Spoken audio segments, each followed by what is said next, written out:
All right, guys, we've been talking about it for a while on our other podcasts, but this is it.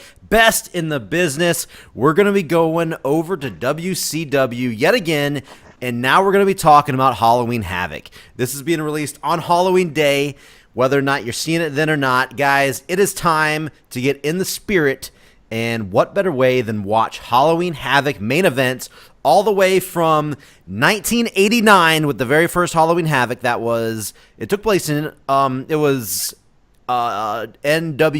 then for the first two shows, I believe. But all the way through to 2000. And so we're going to break all 12 main events down. Which was the best main event? What is the best in the business? Best Halloween Havoc main event ever, I guess. So if you're looking at the brackets right now, or if you can't see them, with 12, we had to kind of shape it up to where each first round match is going to have 3 different matches. So there are going to be 3 different matches, and we're going to pick one winner. So basically like triple threat matches. And there's going to be 3 winners from the first round, and then we'll go from there. Or 4 winners in the first round, sorry. So I'm Jake, a.k.a. Bomber. We got Lee, we got Scott, we got Matt Zion. As always, I got to ask, are you guys ready to talk about some WCW? Yeah, this was actually painful at first, and then fun, and then painful again. Mega painful. This is going to be the most.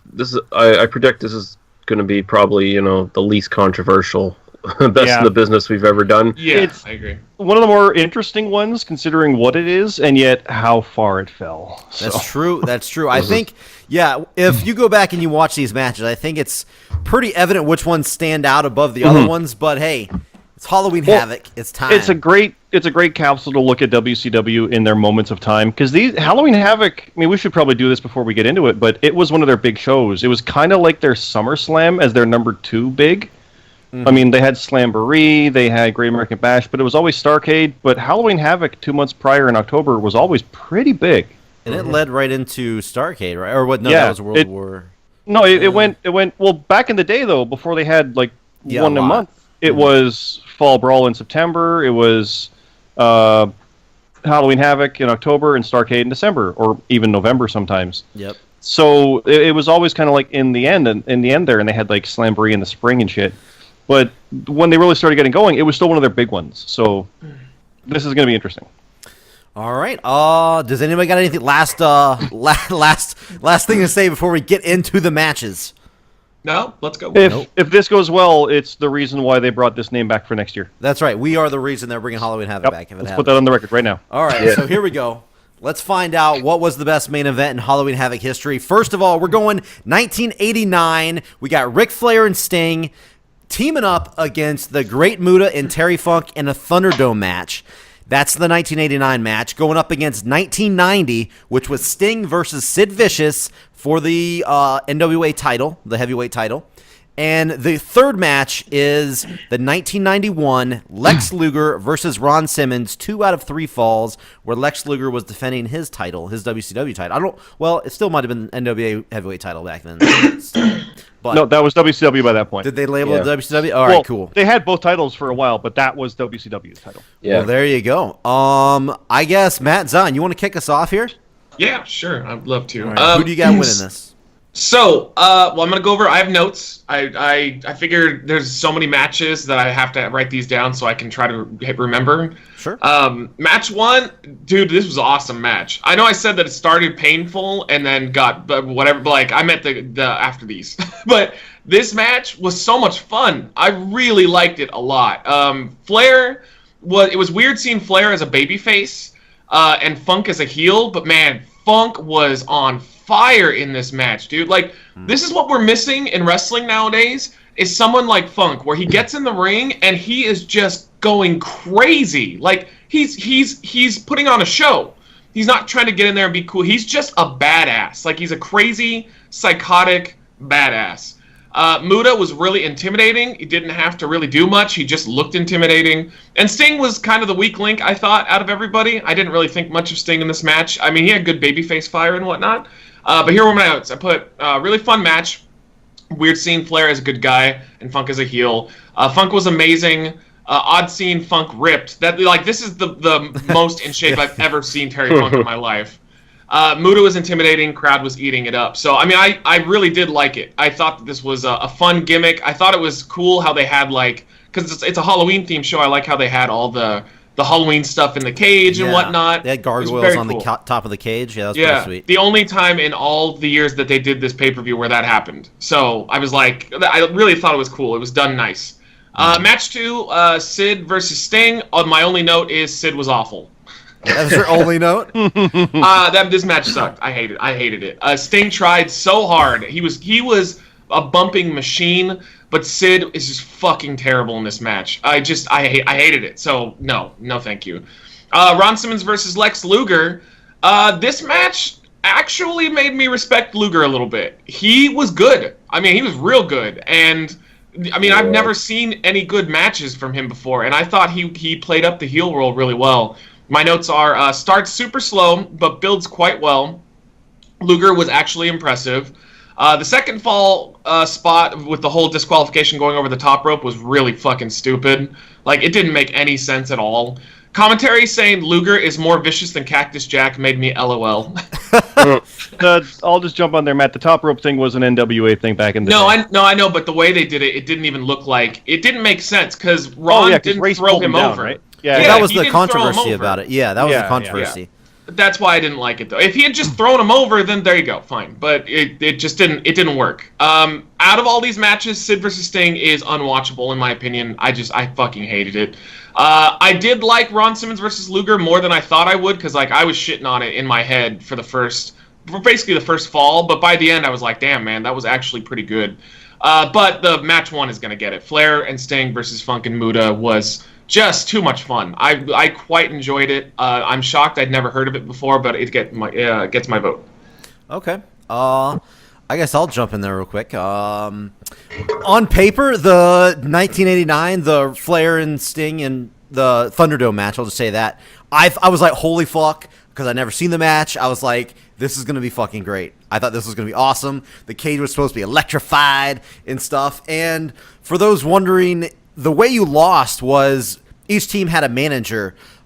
Sting and Flair had Ole Anderson, and Funk and Muta, they had Gary Hart. So in order to lose, the manager had to throw in the towel. That's basically how you lost the match. And, man, I'll get to the finish in just a second with the fucking towel throwing, but I really didn't like it that much. It felt too messy. And I couldn't really see anything that was really going on. Terry Funk was randomly climbing the goddamn cage the entire time, mainly for no reason whatsoever. He was just, at one point, I think Sting was like swinging from a rope that was there with like nothing happening. And what happened to the top of the cage was supposed to be electrified. They did something really quick early on at the very top of the match, and then They did reference it a couple times, but nothing happened. Funk and Sting were up in the top of the cage. Like, Sting's body was halfway through the cage and nothing was happening. I was like, it's kind of weird, but, I mean, I don't know. Maybe they forgot. I have no fucking clue what was going on there. But the only little tiny cool spot was when Flair had... Well, I guess it was kind of the end of the match, really. Flair had Funk in the figure 4, and Sting did several splashes on top of Funk. That was pretty cool. And the ending was literally Ole Anderson. If you haven't seen it, Ole and Gary Hart get in the ring, and Ole ends up punching Gary, and Gary's like, he goes flying, and the towel goes flying out of his hand and lands on Bruno. By the way, Bruno Sammartino was the fucking ref, which, I mean, I don't know if that was just a gimmick thing or whatnot. I don't know the story behind it, but... It was, he needed a job and he hated Vince McMahon at the time. And the story said he's the only one that can contain this. Oh, is no that one what it will. was? Okay. Yeah, no one can intimidate Bruno Sammartino. Well, there you go. And of not course, even these guys. He did his job and not pay the fuck attention with the finish. What I mean, as was expected. That was the plan. But I don't know. To me, this match, it should have been really fucking good. But something about it was just sloppy. And the main thing I get from it is Funk was just crawling around the cage for no reason, just to fucking do it. It seemed like. And, yeah, I love that though. Yeah, I guess that's Terry Funk. Yeah. I guess it depends how you see it, but I saw it as, what the fuck is he doing? There's no point. He wasn't even trying to like do anything off the cage. He was just climbing. But I don't know. To me, it was kind of a big match. The Sting and Vicious, I know you say you really didn't like it, but I thought it was a decent match. Vicious, I thought he played a good part as the powerhouse guy, and they played him up very good on commentary too, which, by the way, was JR and Paul Heyman, for those of you that like that kind of thing. But the ending is what really fucking killed it for me. God fucking damn, what happened at the end of this match? You got randomly the Four Horsemen come out, who I know Sid's in the Four Horsemen at the time, Sid's in the Four Horsemen, but they run into the ring and they don't do fucking anything. I guess they are distracting the fans from what's happening because Vicious and Sting kind of go to the side. Nobody knows where they are. Next thing you know, they come out and it's a fucking fake Sting. He gets the pin. But we don't know it's a fake Sting at the time. You got to tell it in the right order. Yes, you Sid don't pins know. him and wins the title with confetti. Sid pins him instantly. He goes for like a body slam, can't hold him up. Sid falls on top. 1, 2, 3. The bell rings. He's awarded the title. The announcer's awarded. There's fucking balloons coming down from the rafters. There's fucking pyro going off. He's awarded the title. Next thing you know, Sting fucking comes out and hits him with a horrible shot with the belt and then pins him. And the ref counts, and they ring the bell again. I mean, what the fuck? Yeah, because then they reveal that when Sting ran out of the ring, he ran into the real Sting. Yeah, it was a fake Sting. Yeah, which was, that part was shitty as it was, but... Barry Windham, by the way. Yeah. Oh, was it? I was trying to figure who it was. But first of all, the match fucking ended. I mean, what the fuck, right? I didn't like that at all. I mean, maybe this was a thing back in the day, but... The match fucking ended. The winner was awarded. That was, to me, that's fucking over. And how was Sting not fucking DQ'd by hitting him with a fucking belt? If the match was still going on, he hit him with the belt in front of the referee. How the fuck was he not DQ'd if the match was still going on, you know? By the way, I wanted to say, like, this is like a precursor. Almost every single match has a what the fuck? Why? True. Don't worry. I have a shenanigans tally. So many of them. I literally have a tally of It's shenanigans. insane. Yeah. It just shows like the difference between WWF. Obviously, isn't immune to it, but Vince running things versus whoever the fuck was running things at the time in WCW during each era. Like, Vince at least usually kept it to a minimum. Yeah. But as you guys are listening to this, every fucking match has one of these moments where you go, what? Wait, why? No, we'll get there. Don't worry, Matt. We'll get there. Yeah. Right. But that's... I bring it up. But as far as the match goes before the bullshit finish, I actually thought it was pretty good. Sting did a decent job trying to fucking work and make Sid look good. And Sid looked fucking pretty decent. I mean, first of all, he looked jacked, but... Man, I don't know. He did a fucking kick-up of the match. I don't know if you remember that. But Sid Vicious doing a fucking kick-up was nice to me. I like that. Kick-up. What? Kip. Keep hearing you say kick. Oh, I do say kick-up. It's a kip-up? Wrong. No, it's both. No, it's both. When I went to wrestling, I've never heard it as a kick up. Yeah, you can say kick up. It is technically nip up, but you can say kick up. When I did my two times at wrestling school, we had to talk about this with our trainer, and he's like, it is nip up, but a lot of people say kick up as well. Wow, it's not. He said it doesn't matter. That's the commentary actually always talked about Shawn Michaels. It was a nip up. So, that's weird. That's weird. I literally, this is the first time I've ever heard that, but whatever. Oh, no, you've heard it all along, but you heard it wrong. All right. Either way, just going into the third match, Luger and Ron Simmons, 2 out of 3 falls. Guys, I'm picking this for my, this is going to be my pick because these guys fucking killed it. They did a good job. Commentary was really good. JR fucking sold the shit out of it, even though he wouldn't stop talking about fucking football the entire goddamn these were 2 football players. Yeah. I know, but he couldn't let it go. It dated it so badly, though. Like, all the references to things that happened forever ago. Yes. But I think this match overall was way better than the first 2 matches. Again, personal opinion. But a little funny thing, if you didn't watch the match, Luger hit the pile driver for the ending of the match, and they goes, he calls it the attitude adjustment. Oh my God, I fucking love it. Yeah, I didn't know funny. that. That was total surprise to me when I heard that. I was like, come again?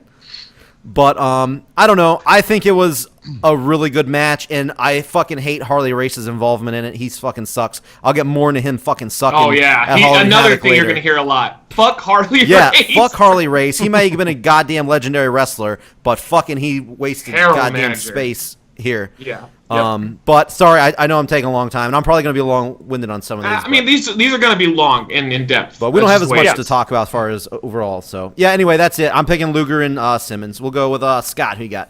Yeah, well, to kind of piggyback on what you said there about it being long, the Armenia one was long because we were like talking about the matches and how they compare. That's so true. at least this one is only 12 matches and not 32.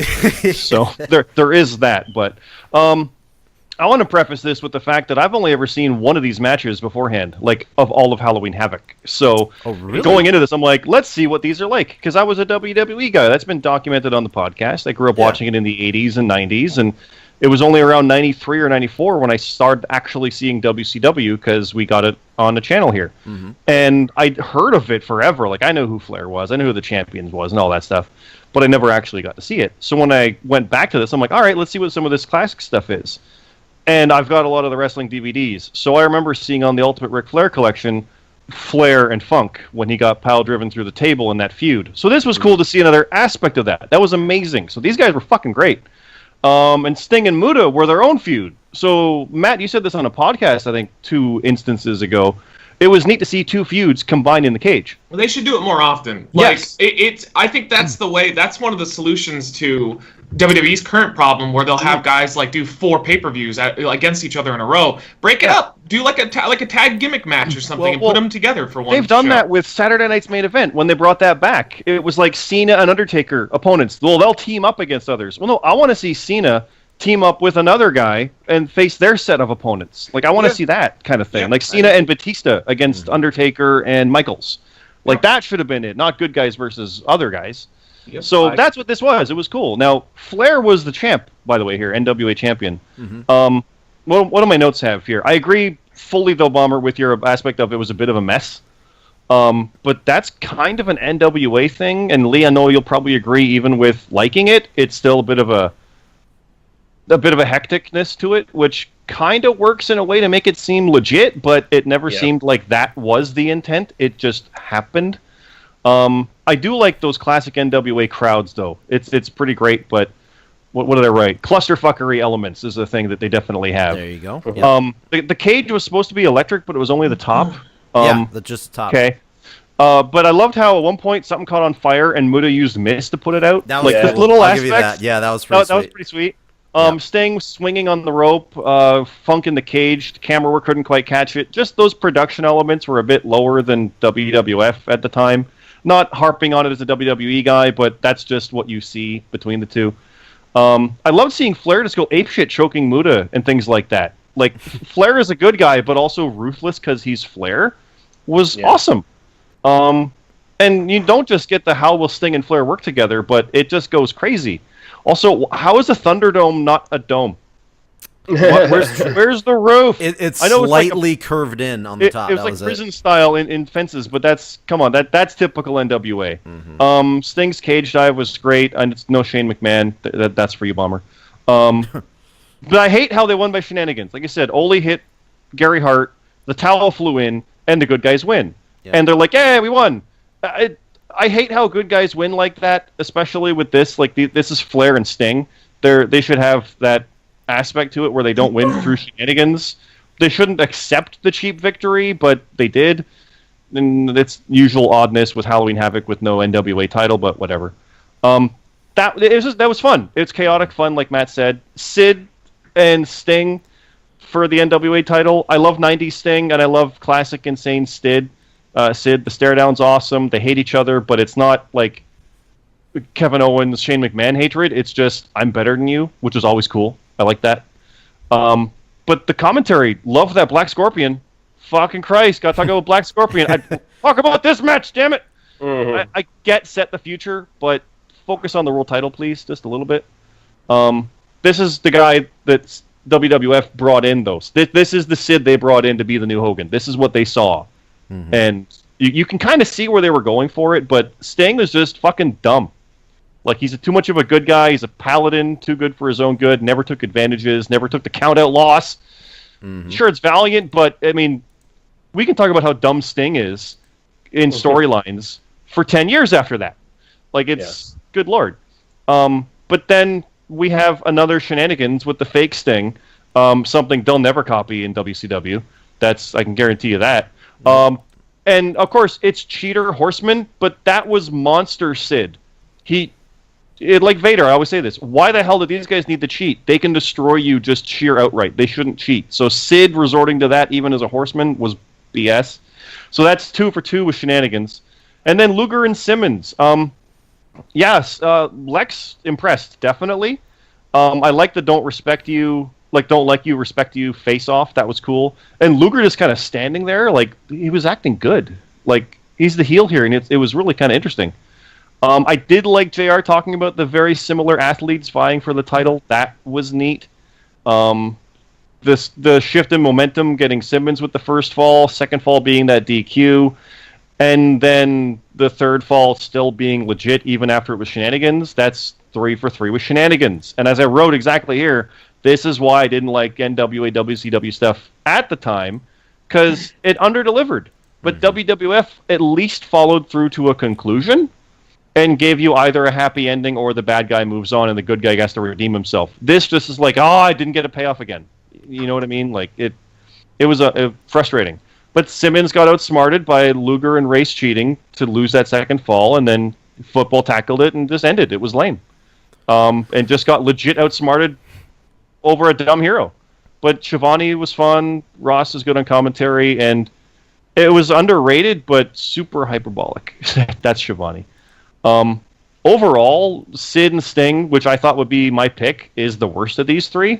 Simmons and Luger was okay, but I'm going with Matt on the first of these three. Flair and Sting and Funky Muda just delivered. It was just crazy, batshit, let's go. And I wasn't disappointed by it, even with the cheap win. So, by the way, that's a tally. 3 for 3 on shenanigans. More to come. 3. There you go. Yeah, okay. Lee, who you going with? What match was the better one? Yeah, okay, so the first one was the best worked out of all three. I had in my notes, of course, as well, the Muda helping put the fire out with the mist was pretty fucking cool. This cage gimmick was fucking terrible. This was an example of like 3 world-class workers and one really good one having to work around a really shitty gimmick match, as far as I'm concerned. Like, the electric cage thing, they should have just left that out. They should have just made it, you can't escape the cage, keep them in or whatever, because it made no sense. If the top of the cage is fucking electrified, why the fuck would you climb up for it? Why would you go up? Why would you try to get to the top of the cage? It made no sense. Everybody tried to climb that fucking cage at one point. Yep. Yeah, it was dumb. It was just really stupid. All it was to visually sell that, oh yeah, the cage is electrified or whatever, or use the cage as a gimmick in the match. But I think it took away from the fact that they were actually having a really good match in the ring. Terry Funk was working his ass off. Flair was working his ass off. Sting was keeping up. Muto was just doing his cool shit, just being a fucking mysterious, dangerous foreign heel. I thought it was really good. Despite the fucking gimmicks, it was really, really good. Sting versus Sid Vicious. This was just a match, as far as I'm concerned. I didn't think Sid was as bad as Matt was saying. He was very limited at this point and very lazy. I mean, I think he definitely had the potential to be something great if he actually gave a shit, but he never really did. I mean, you could see how athletic and stuff he was for a man his size, doing the kip up and all that shit. Yeah. And I mean, Sting was not good enough yet to really carry Sid to anything great, so it was just a kind of a by the numbers kind of thing. The switcheroo at the end was just stupid. Like it just felt too long to set up, and it was just confusing. And honestly, the match was like, 12 minutes or something like that, and it felt like 30 minutes watching the fucking thing. It was just bad. Lex Luger versus Ron Simmons. I personally didn't feel like Luger looked great at all in this. I thought he looked like shit. I didn't think he did much. I saw him sucking wind early, and for the most part, it was by the numbers power match with Ron Simmons doing most of the fucking work, and it was all right, but it was like nothing that you wouldn't see on like 1996 fucking WCW TV in the mid card at that point, like with all the big fucking muscle guys they were pumping out of the fucking power factory or whatever, power plant or whatever the fuck. Plant, yeah. So that's what that reminded me of. So we've got to go with the first match here. All right, that means 3 votes for Ric Flair and Sting versus Great Muta and Terry Funk. Only 1 for Luger and Simmons, and that means 0 for Sting and Sid, which I think that's a rightful 0. So, yeah, they earned that shit. Yep. All right. So the Thunderdome match is going to advance. We're going on to our next match. Next triple threat match, 1992, Sting versus Jake Roberts in a coal miner's glove match, where it's high up on the pole. 1993, Big Van Vader versus Cactus Jack, Texas Death Match rules. And 1994, Hulk Hogan versus Ric Flair in a cage match. I guess I will jump on in first here. I guess this was the first spin the wheel, make a deal bullshit here that out of the Halloween Havoc matches anyway. And Roberts and Sting got the fucking coal miner's glove. Out of all the fucking shit on there, I'm like, okay, what the fuck is a coal miner's glove match? And it literally, they put it the highest pole known to man on the turnbuckle, like 20 fucking feet tall. You knew right dangerous. Away. Yeah, you knew right away Jake wasn't going up there to get that shit. So you knew that was happening. So that was weird. And it looked like a goddamn barber pole, too. It was also striped and everything. But I don't think the match technically wasn't that bad. They worked the shoulder with Jake running into the ring post at one point.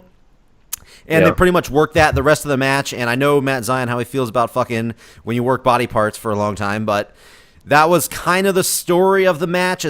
Sting randomly went up to the pole a couple times, but got pulled down. And I think the coolest spot was when Sting came running across the ring apron, grabbed onto the pole, and swung around and gave Jake like an elbow to the face. That looked really cool. But my big problem from that happened right after Jake hit his DDT. Yeah. I was fucking pissed. I was like, are you kidding me? Jake hits his devastating DDT, and Sting's going to get right back up and run over and swing off a pole. That kind of pissed me off.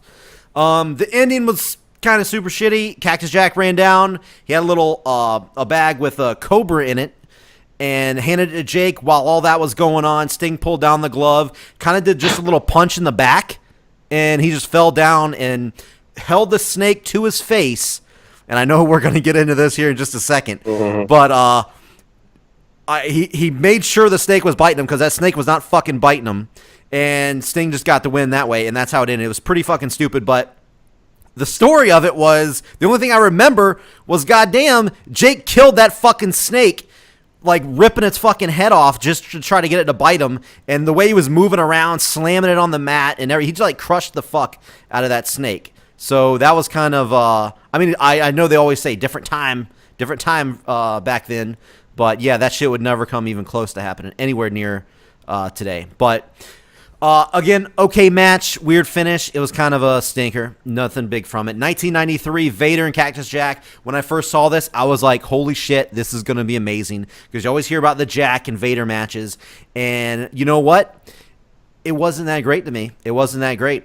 First of all, this is the first Halloween Havoc. I made sure I had to remember this without Jim Ross. So that was kind of sad. But I don't know, man. This Texas Death Match rules, they can work, but they are really slow. They can kill the crowd. They can kill the momentum of the match. And these guys definitely fucking had it killed like 18 times during the match, I felt.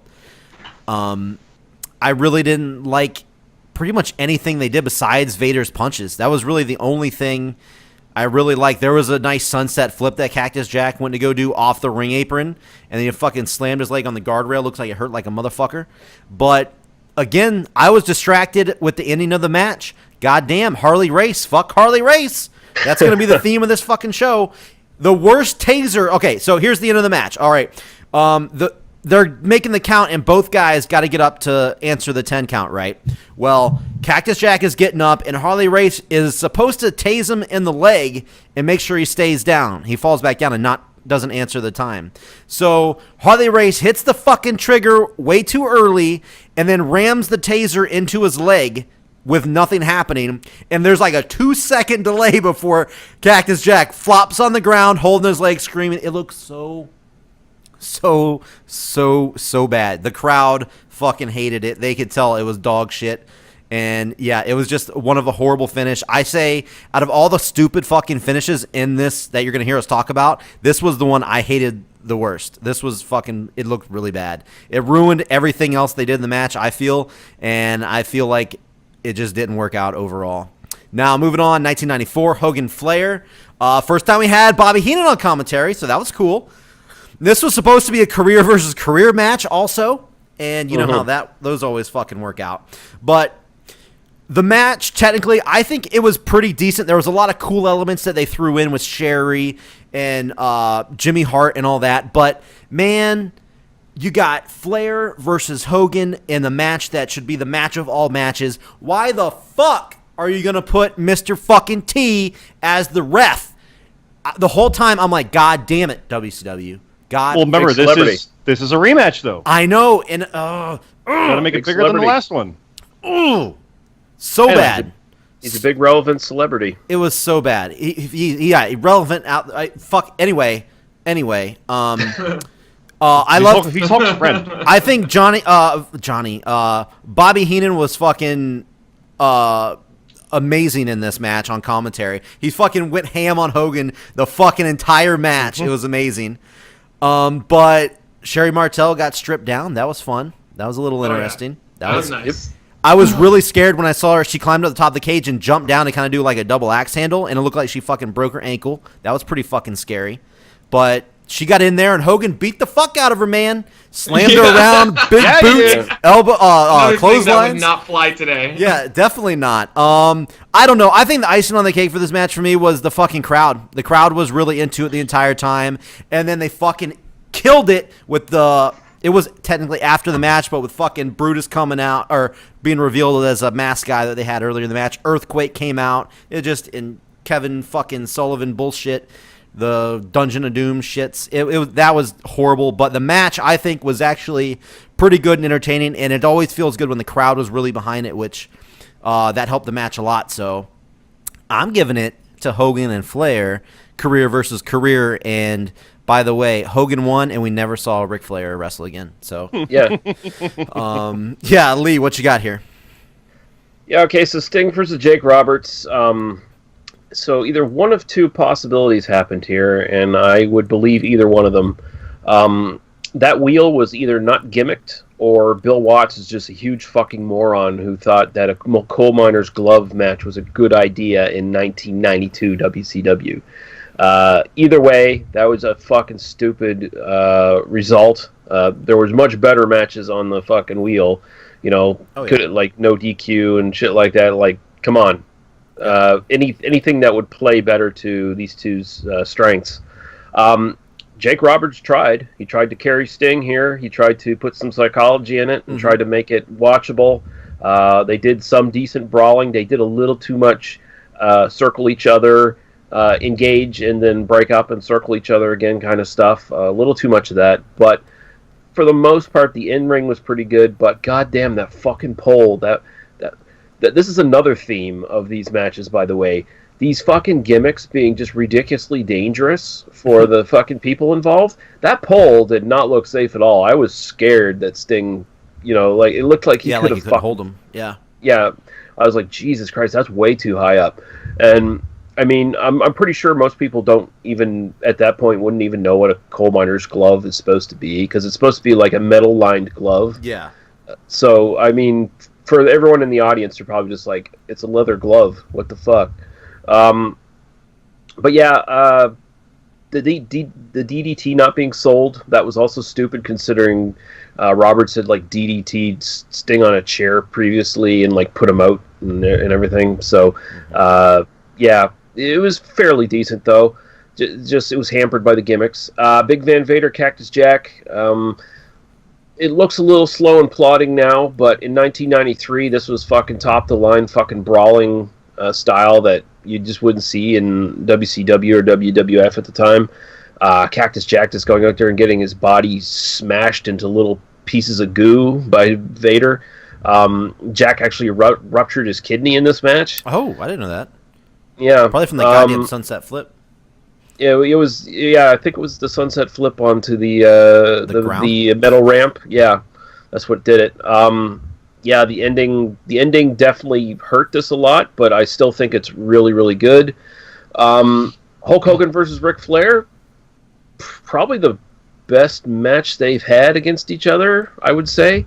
I mean, at this point, both of them were kind of getting a little bit over the hill. Hogan definitely was. And there was the limitation, of course, that Flair basically had to wrestle the Formula Hulk Hogan match, and Flair was so much into his kind of formula at this point as well, where he doesn't have any offense. So he looked kind of extra weak against Hogan all the time, and that's why you had all these extra shenanigans going on. I personally enjoyed seeing Sherry in her underwear. There was this cage, again, like I said, the trend in gimmicks. That cage looked flimsy as fuck when it was coming down. Oh, yeah, when it was coming down. Yeah. I thought it was going to split. It just was going to fall apart. They were like, everyone in the ring was kind of looking at it like, is this going to stay up? What the fuck? If you notice, if you go back and look, the signs in the crowd, there was legitimately like 4 signs in the crowd in a row that had misspellings on them. No way. I didn't know. Yeah, I did not notice that at all. I also question why Mr. T would why Flair and crew would expect Mr. T to count a 3 count for him after they cuffed him to a cage after assaulting him. That made no sense at all.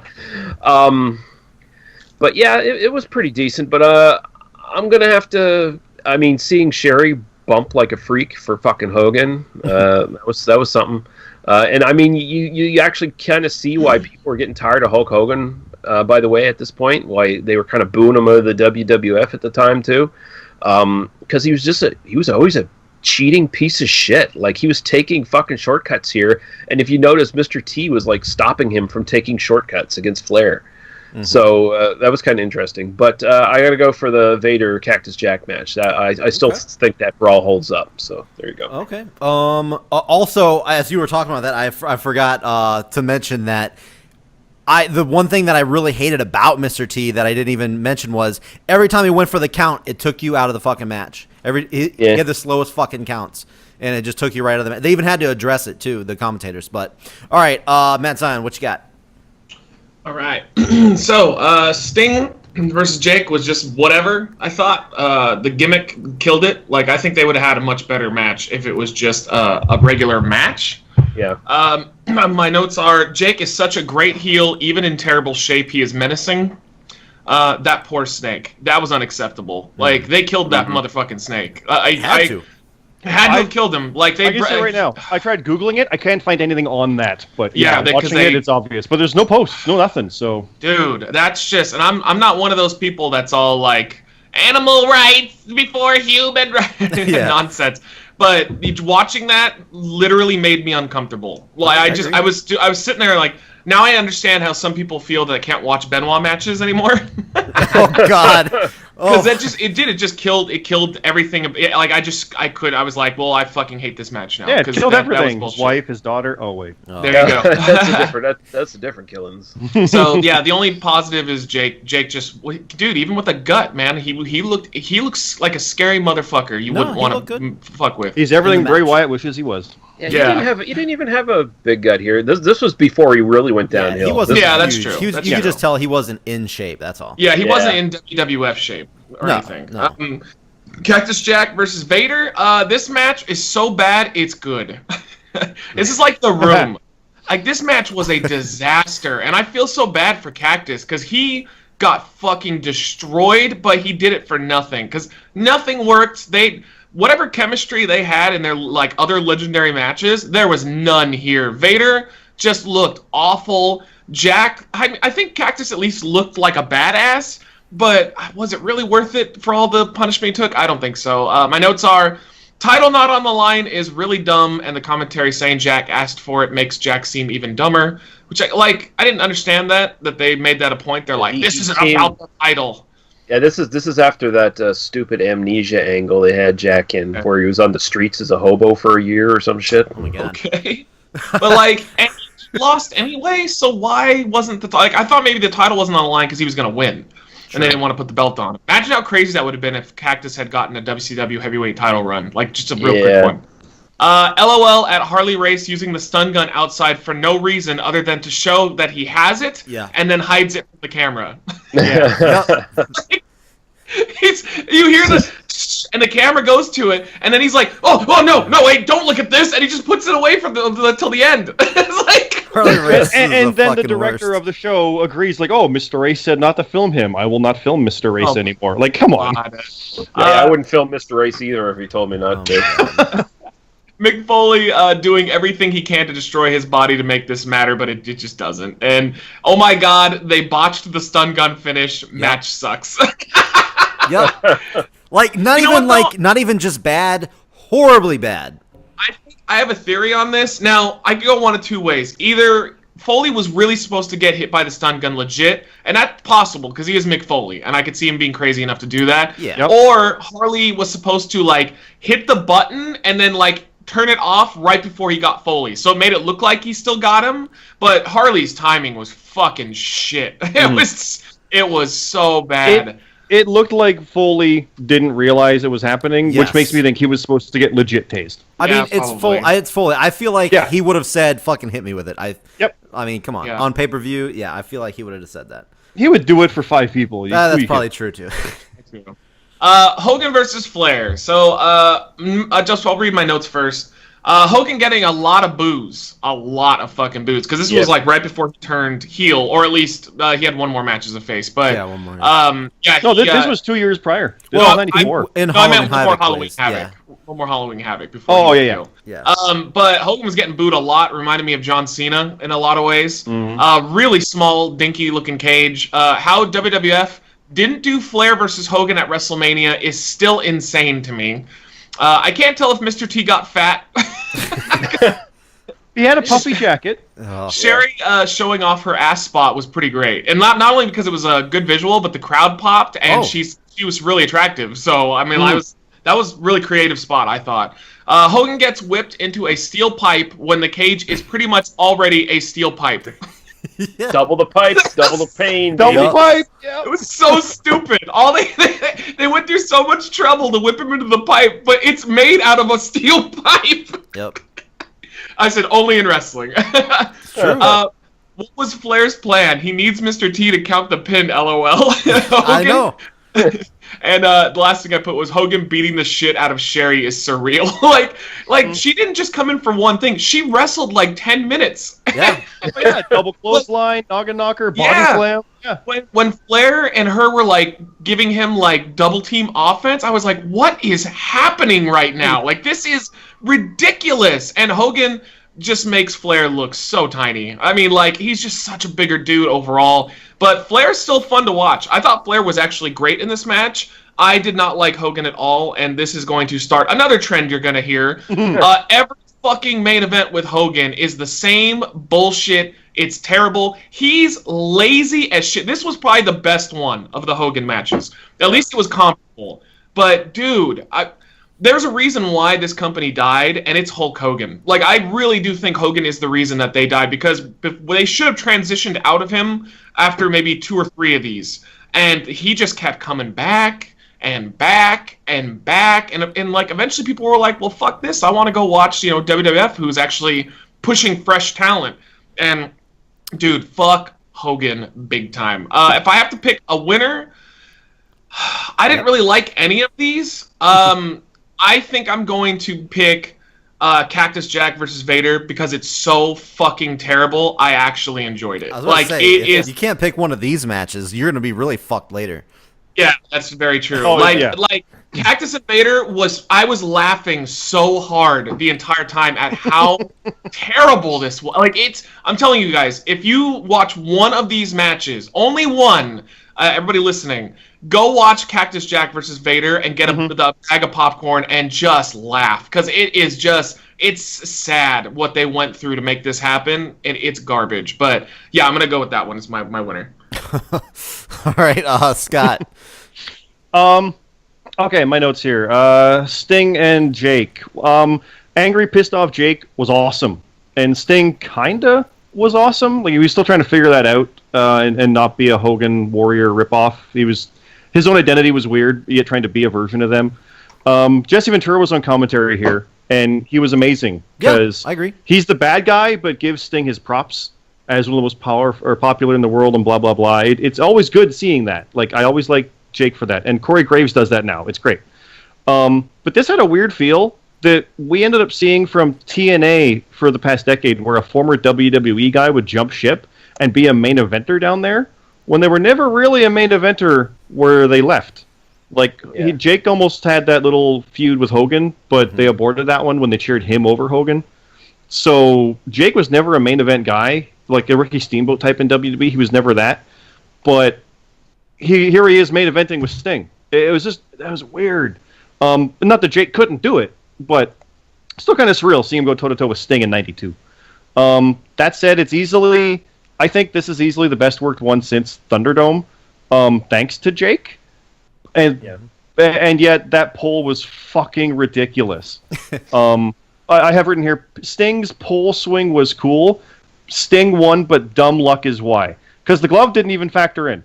And Jesse even said during commentary, he's like, they don't even need a glove. They could just pin right now and not even have to worry about it, which is kind of a neat thing for a commentator to mention. Kind of like from the Hell in a Cell last night, as we recorded it, where they're like, wait a minute, a rope break shouldn't happen. Like, where they kind of catch on to something, and it's like, this is a bit awkward. But why would you book a stipulation match when the stipulation might not even be a thing? That just seems weird to me. The specifics on that is, I'm pretty sure, based on Eric Bischoff's book that I'd read, that wheel was not gimmicked. So it just came up coal miner's glove, and they're like, all right, Man, let's go with it. Shit decision that was. There was no gimmick, and Bischoff's like, we should have gimmicked it. So, yeah, I respect him, though. That's why.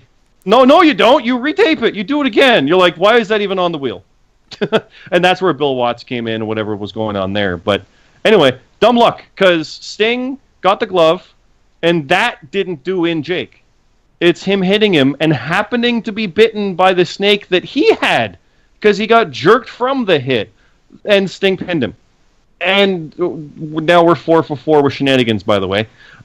It's not a title match, by the way, and neither of these guys were even the world champ. Yeah. No. It's so weird. But anyway, Cactus brought the snake out and blah, blah, blah. But this show was actually WCW's highest buy rate at the time. So, rematch, right? But like you guys mentioned, Jake's Demons kicked in. Yeah. It's like I want to go to AAA and get really, really drunk. Yeah. 93, Vader versus Cactus, Texas Death Match. Vader's awesome. People know he's one of my favorites, and Jesse Ventura's back for this. Non-title, which is dumb, like you guys said, because Vader won and was the champ. So why not make it for the title anyway? Especially considering this feud with the legit ear thing and the memory loss storyline. This match starts with just awesome, brutal, epic hatred, and these guys do that awesomely. Establish super quick that Cactus is crazy and brutal and will dish out a lot and take even more. And that Vader's a legit fucking monster who will maul you like a bear. So you have Powerhouse Monster who can take a beating from the smaller guy because he can't hit him enough. But the Durable Crazy Man who can take the beating from the monster. And it's great. That's perfect for this Texas Death thing. Then Bloody Vader coming out of the grave was one of my favorite visuals, I think, of all these things, of everything. Yeah, that was cool. That was the best fucking thing. The visual was good, but I sometimes it was awesome. Yeah, the visual was good, but what didn't you like about it? It was just too obvious. It's one of those obvious spots where they just, all right, let's fall down here and like blade ourselves. In the Buried Alive. Yeah. Yeah, it's but just, still, the visual is everything, though. The visual is the only thing that matters with that. No, I mean, I guess it's... that's why they did it. Like when Vince come up with Hogan and he had the bloody face. I don't know. Like, that's set the stuff up for... One of those obvious spots, like every fucking Shane McMahon match. Come on. Anyway, but I thought that was great. And when Vader came out but got hit with the clothesline, that was cool. And then Cactus Jack hit him with a cactus. Only time I could think of it. Yeah. I might have. Anyway. Blader would have been a cooler name than Vader. Blader. Yeah, Blader's pretty good. Blader. Now, here's a big problem. Nobody really mentioned this, but the Texas Death Match is a last man standing match with a 10 count where you pin the guy. Yes. Yeah. And in last man standings, you get the 10-second break for them to try to get back up. And that kills the matches sometimes, but it's okay. Like Cena and Umaga was a good one and stuff like that, so that's fine. But in this one, they get a 30-second break. Yes. And then a 10 count to get up. Yes, like I said, and that killed interrupted this match for me. Everything. That killed the entire thing. Thank you. And even though this was too personal for the title, which was their words, they literally then have to stand around and wait. This is a blood feud. I'm gonna wait. Wouldn't Cactus, if it's so personal, wouldn't he want to take Vader's prized title? Yeah. I don't understand. It doesn't make any sense. And why would he stand around and wait for him? He should just keep beating him until he's unconscious, and they'd be like, "All right, I'm done," and walk away. And they did. They ignored it a couple times. A couple times they just kept fighting, and the ref was just counting, even though it was supposed to be a rest period. That end thing gets interesting. Like I said, it was just painful. When Jesse said it's more like a fight than a match, and like Lee was saying, the brawling was great and everything. But then Race had the taser, and we're 5 for 5 with shenanigans. In a match where Vader literally just has to be Vader as the ultimate badass who doesn't need to cheat, he cheats. And it's such a deflating victory. He didn't overpower him. He didn't do anything. He just outright cheated with his manager. Yep, fuck Harley Race. Well, not even that. I wouldn't care who that manager was. It would have been unneeded. It was a horrible thing. Plus, if Vader was going to win, why not have the title be defended? Yeah. I don't understand that. This could have been a Bray Wyatt, Randy Orton thing, House of Horrors, where, he got his win back. But no, Vader's like, no, fuck it, I win anyway. It didn't make sense. And then you have Hogan and Flair, which we kind of jumped in a bit on this during yours, Bomber, but this was for the WCW title, Steel Cage, which was only one story. It looked really, really small. They could have jumped and been halfway out. Even Hogan and Flair, who don't jump well. And I didn't catch if it was for Hogan's career, but they did say it was for Flair's. It was both. No, it was both. Okay. So I wrote down the Flair part. But their cage was just a little baby one-story cage. It was cute. WCW, though, always did a great job of selling how big it was to have Hogan face Flair in '94. Bash at the Beach was amazing for that. Like Matt, you said, the fact that WWE just didn't do it anyway blows my mind.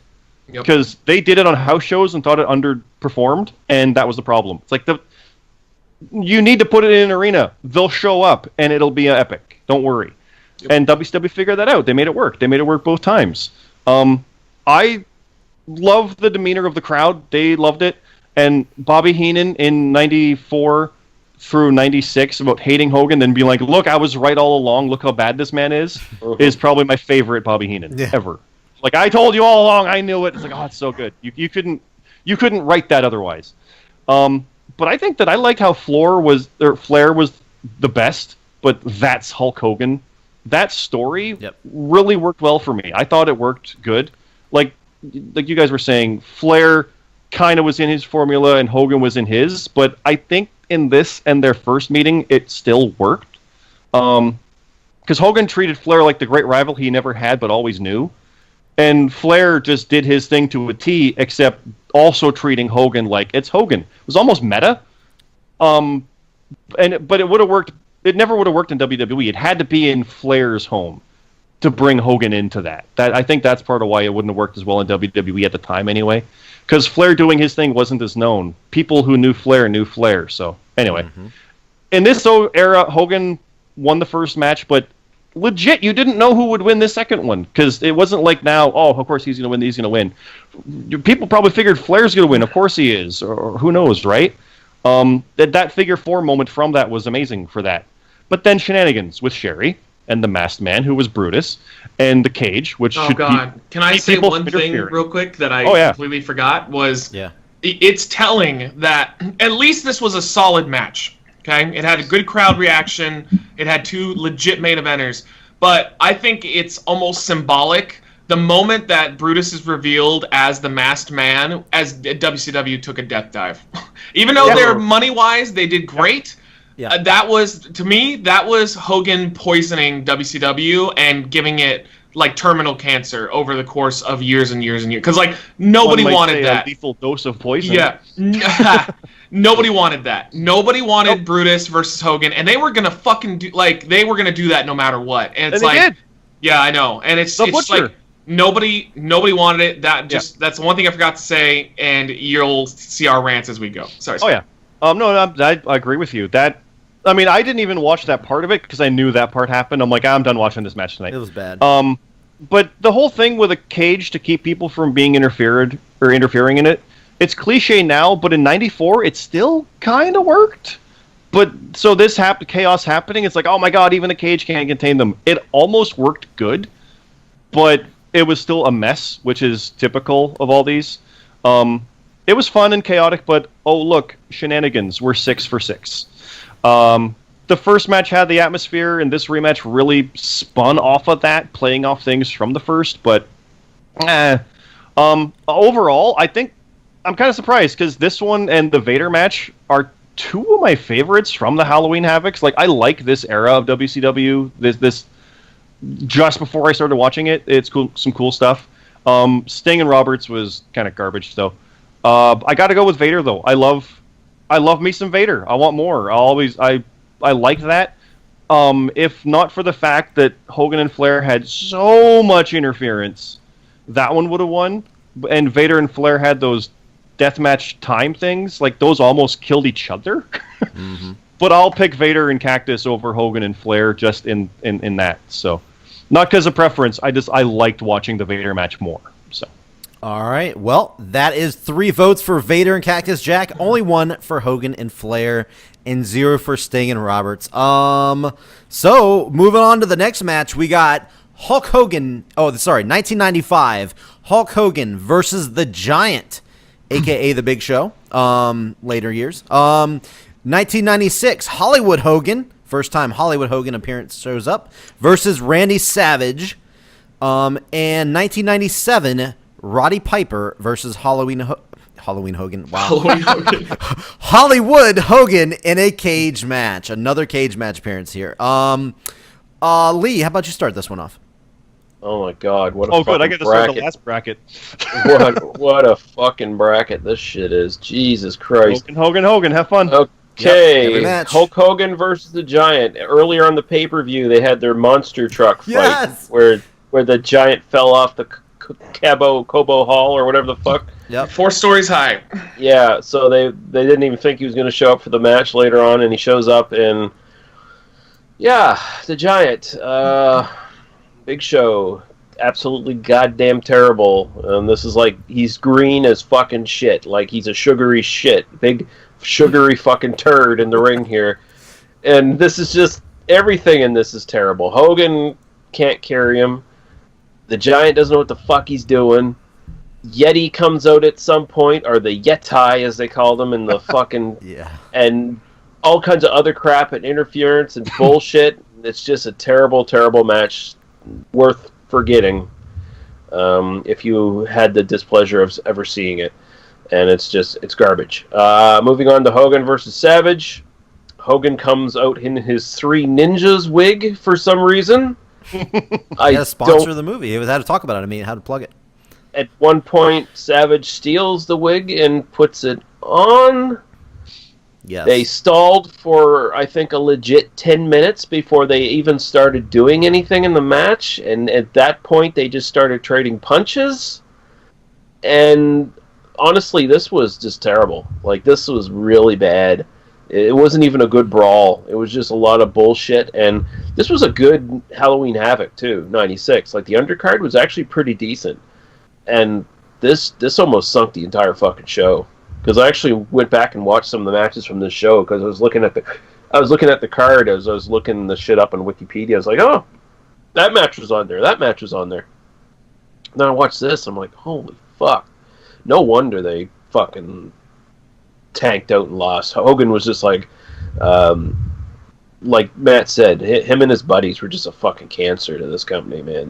They just killed it, choked it to death. And these main events are proof of that. It was just terrible. And then we get to Roddy Piper versus Hollywood Hogan. Again, terrible bullshit. But I did enjoy seeing Hogan at least bump for Piper. He actually went out of his way to bump for Piper a little bit, surprisingly enough. This cage looked hella dangerous. It looked like they were standing on spaghetti strands at times. Like, my God, it looked like the cage the whole time. Yeah, it looked like a breeze could knock this fucking cage over. There was lots of nonsense with the rules as far as the cage goes. The announcers didn't know what the fucking rules were. They didn't make it clear what the fuck was going on. At some point, they got outside of the cage, but no one was declared the winner. I think it was because they supposedly went out the door at the same time or some shit. But I don't know. It was dumb. the biggest thing was seeing Randy Savage get to the top of that fucking cage and do that crazy scary. That crazy. Yeah. I'm surprised he didn't break his he didn't basically sid his fucking leg right there. Like just and he almost missed Hogan by a country mile too. He caught him on the top of the head, but otherwise it was it looked bad. Yeah, Hogan had to lean into it. Yeah. Yeah, and then at the very end, after the match was over, by the way, wasn't for the title. So even though Piper won, he didn't win the title. Some fan ran in. Now, whether this was a work or a legit fan run in, and I'm suspecting it was a legit fan run in. My God, they beat the fuck out of that kid, and then the security guys were actually trying to pull him away from Hogan and Savage, beating the fuck out of him. When usually even the security guys would, come in and take their shots. One of the fake Stings actually held that kid down. Yeah, he was the first one to grab him. Yeah. Yeah, and there was all these fake Stings out there too. That was all kind of weird bullshit. I guess was trying to keep Hogan in the cage. Definitely wasn't keeping anyone out of the cage. Yeah, man, this is so hard. This is probably the legit hardest one to pick because all three of these matches were just shit. You know what? I'm going to go for Piper versus Hogan just because actually Piper could still work. And when he was on offense beating Hogan, he looked pretty good.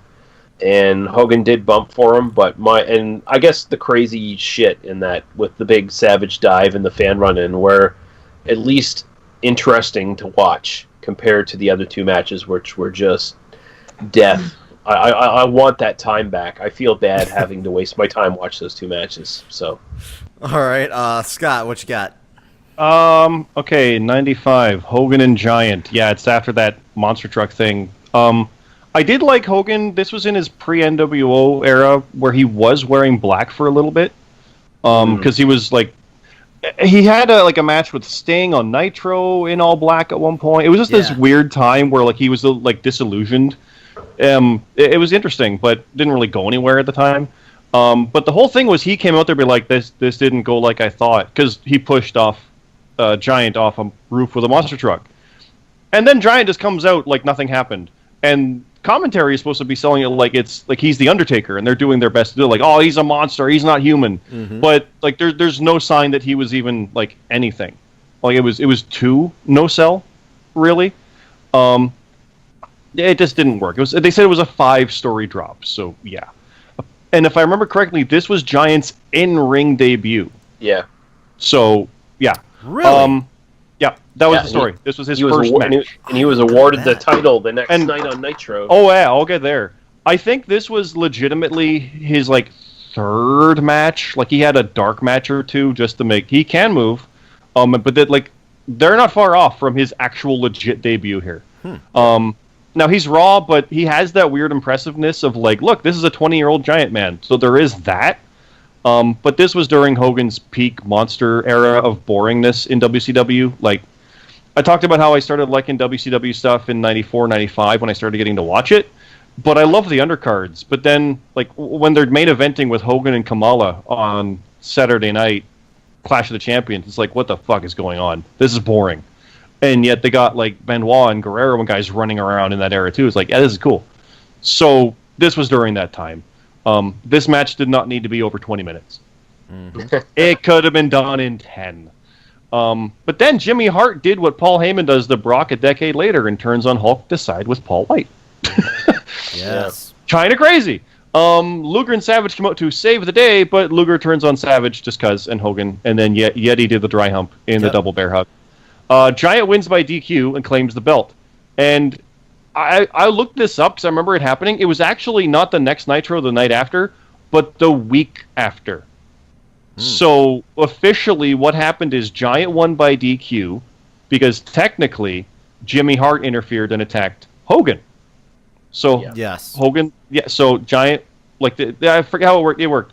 But Jimmy Hart was siding with him all along and caused the DQ so Giant could win by DQ for the title. So, but that wasn't on the show, so whatever. Yeah. That's 7 for 7 with shenanigans and probably the worst ones we'd see. And also, it was just basically an NWO beatdown a year before the NWO. So yeah, that one's easily in my bottom of the Halloween Havoc matches. So are the other two. So yeah, Hogan and Savage. Speaking of NWO bullshit, Hogan had a Jeff Jarrett slapnuts haircut, and it was funny. I didn't realize it was a wig until later. I'm like, of course it was. But he wore that for like a third of the match. It just kind of looked interesting. It was kind of funny. I thought it looked pretty good for a wig. Yeah, it worked in a weird way. NWO Hogan in this era was kind of great because it was the ultimate career renaissance, and Hollywood Hogan's one of the best heels, just in that, with Heenan saying, I was right all along, like I said. And doing matches like Piper and Macho and these, like, you couldn't do these otherwise. You've got to play on decades of history. So it's kind of fun in that way. But then Macho stole the sunglasses and the wig, and admittedly, that's far more interesting than the match itself, because I found it very boring, even though Hogan and Macho from Mania 5 is probably one of Hogan's best, in my opinion. So this was weird. Hogan was one of the great heels, but his matches were boring, even into this era. Elizabeth looked nice. Her tassel-y dress was kind of cool. Always. Like, that's as always. That's the standouts from this match. Then there was a ref bump, and crooked ref Nick Patrick came out, counted the 3 for Savage, but stopped at 2 because his neck hurt. Yeah, that's good. And then Giant came out to attack Macho, and Patrick counted the finish. So yeah, that's shenanigans. 8 for 8. But at least Shivani, Heenan, and Dusty Rhodes were in agreement on getting ripped off. The thing to keep in mind here is this was directly competing with WWE at the time, which had Sid and Michaels and Brett and Stone Cold. So this is their competing product. That's where they started to lose this. That's why I was watching WCW. Sorry, keep going. Oh my, what? No. Just okay. But then we go to 97, and it's Piper versus Hogan in the steel cage, main eventing in 1997, literally 2 to 3 weeks after the first Hell in a Cell, with Michaels Undertaker at Bad Blood, Ground Zero, I forget the name. Bad Blood. Bad Blood. I remember I was online at this point. I was in university, and the jokes for this was, this match, that's Hell in a Cell, this is Age in a Cage. Okay. But it wasn't a baby cage like Hogan and Flair. No. It was a big one around the floor like a cell with no roof. Yeah, but it had the big iron bars like the old blue cages. Yeah, but even bigger. It was weird. And one of the very first moves of the match, Piper bit Hogan's ass. Yeah, that was weird. And then it was a punch, kick, bite brawl from there, with stings all over the place to keep Hogan from running, and even scaring him from exiting the cage. I've not really described a wrestling match yet. Sure, this sets the stage for Starrcade 2 months later, but Hogan had legitimately and cleanly, and this is a steel cage match, but even that, there was no outside fuckery here. He legitimately, cleanly beat Piper, and Sting cost him the match. The good guys kept the villain from cleanly winning. Was that way? So Savage came in after? Yes. Oh, okay. I didn't even realize that. Okay. 4 Stings came out. Now, like I said, I like Hogan versus his old adversaries, but he's the bad guy now. That's cool. But these are decades later, and it's rough. Mm-hmm. Piper kicked out of 2 leg drops. He was on the belt when he got leg dropped, too. And then Savage, who's now part of the NWO, came out and interfered. And I wrote here, holy fuck, that jump off the cage. Yep. But he screwed up and hit Hogan, and Piper got Hogan in the sleeper and won. Mm-hmm. So there wasn't for the title, even though Piper had the belt when he came out, if I remember correct. Or he came out later for something with that. Yeah, he stole the belt. So. Yeah. But it was never really made clear until afterwards. It was like, oh yeah, by the way. But then this is 2 months to go on the road to Hogan versus Sting with the Ultimate Redemption. After like 2 years of Hogan Sting build-up. And we have Piper winning as the conquering hero, but then gets beaten down, so it doesn't matter. So why are we going to want to see Sting try when it's going to happen to him anyway? And it kind of did. Why not just have Hogan win, so Sting's victory is that much bigger? But the Sting stuff and Savage stuff make it 9 consecutive shenanigan finishes. After the match, though, Hogan and Savage mauled a fan who climbed in, and it was kind of great. So, of all of these, it's a tricky one, because I didn't like any. Hogan and Giant is just a dead fart. I didn't like it at all. Hogan and Savage had some entertaining stuff that wasn't the match, and Piper and Hogan had some entertaining stuff that wasn't the match. So, I got to go with Piper and Hogan, though, because it was the ultimate of the Hogan fights an old guy. but it's nostalgic. Okay. Here we go again. I literally waffled on this in the Savage match, but all I remember from the Savage match was I liked how Liz looked and the wig was funny. I at least liked Savage's jump and some of the stuff in the Hogan Piper match, ironically enough. Savage was better in his interference than his actual match. So yeah, I go with 97 on that. Again, this is competing with like the first Hell in a Cell and shit like that. So yeah. So that's 2 for Piper and Hogan. Matt Zion, who you going with here? All right, let me bring up my notes and the thing and the put it in the rape. All right. There it is. Here we go. So, yeah. Rape and a grape. These all fucking sucked. As everybody's already said, these all really fucking sucked. So I'm just going to stick to my notes. Hogan versus Giant. What the fuck is going on? That's a good way to describe it. Giant is so young and in shape. Seriously, fuck Hogan. Once he showed up, the main events became completely uninteresting. Just the same old shit every time. This ending is one of the most random piles of shit finishes I have ever seen. So that's pretty much all I think about that. Okay. Hogan versus Macho Man. LOL, Hogan's spiked hair. By the way, I really thought that was his real hair. I don't know why, but I did. It looked good. I said I can't get over Hogan's hair. It's all I can pay attention to. Oh, never mentioned. Hogan had no mustache for the Giant. Yeah. Oh, he looked weird. But anyway. Yeah. Hogan paying more attention to making puns than actually putting on a match. Like every time he would Irish whip Macho Man, or if he had Macho on the ground, he's just like making corny insults. And it was just like, oh my God. And then it's revealed, is it bad that I had no idea that was fake hair? Crowd is so hot for such a shit match. Mm-hmm. Hate Hogan so much. Miss Elizabeth looked smoking hot, by the way. Yeah. Mm-hmm. Jesus, she looked cute. Like the difference between her and Sherry is Sherry looked like a bad girl kind of hot, but like Miss Elizabeth, like take her home to your parents kind of hot. Like she was just... That dress was this weird pastel tassel-y looking thing. I can't even describe it. It was awesome. Every fucking Hogan main event ends in a bullshit finish, whether he's a heel or a face. Everyone. Why they can't just... At least in WWE, like, he had clean finishes. But every WCW... That's because he had creative control. I bet you they came to him, and every time they're like, all right, here's what we're doing. He goes, no, brother, this is what we're doing. Gotta protect my brand. It's like, oh, he's the worst. Hogan versus Piper. Oh, yeah. Hogan versus Piper. Boring. Holy shit, Macho off the cage was dangerously high. LOL, no title change. So was Macho. Yeah, but I was about to say Macho was probably dangerously high as well. That's probably true. So that's 2 times then that Piper beat Hogan and the title just wasn't on the line, right? I believe so, yes. Why? Why? Because he's got to be the conquering hero. But they never explained why the title's not on the line. I don't like... Okay, the first time he beats him, what was Starrcade, right? So Starrcade... 96? Yeah, he beats him with the sleeper, and they never announced that it wasn't non-title. They just said it in the commentary. So the fans thought he like won the belt, so they're going nuts, and they're like, "Oh no, it's non-title match." No, I remember that. I remember seeing the results and thinking, "Piper's world champ. That's awesome." Piper. I mean, it's not, but cool. He's the world champ, and then it turns out no, he's not.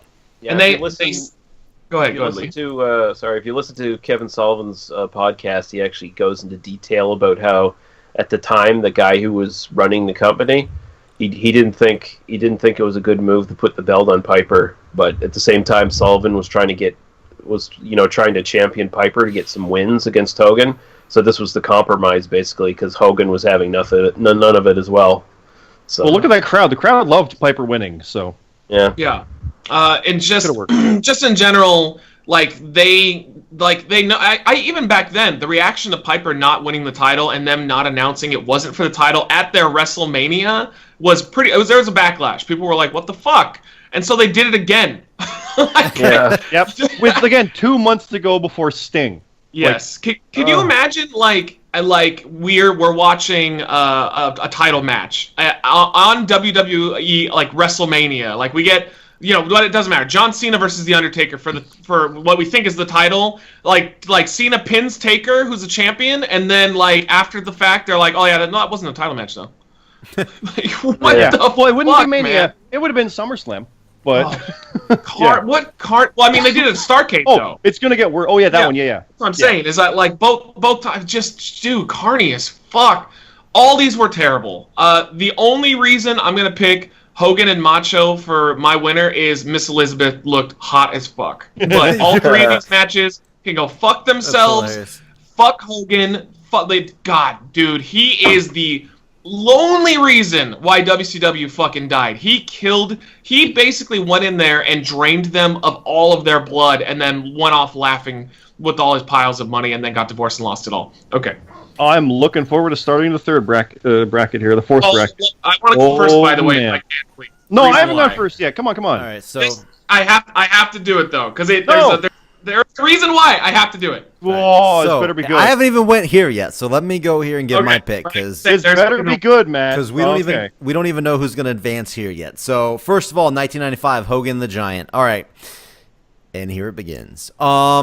This is going to be unpopular, but I didn't think this match was that horrible.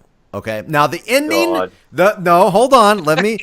The ending. I'm with you. It just didn't need to be a half hour. The ending was horrible. The ending, yes, the ending was absolutely horrendous.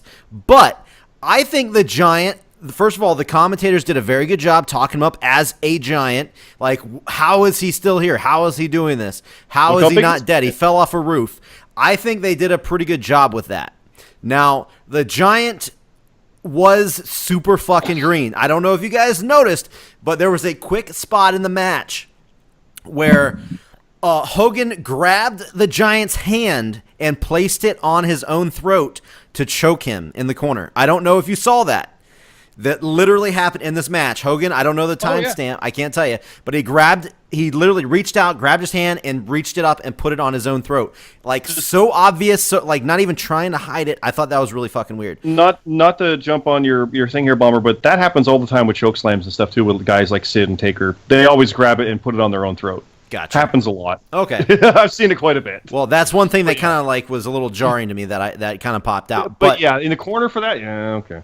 And actually, I think for real, the only complaint besides the ending was that the match was too long.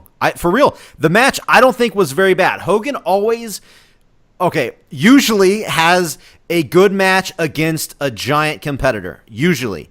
And he those are like his fucking matches. That's his goddamn bread and butter. They were building off some of the stuff. Obviously, Hogan versus Andre at WrestleMania 3, where as soon as the match started, Hogan went for the body slam and couldn't do it. But later on, at the end of the match, he got him up, slammed him down. The crowd went fucking ballistic.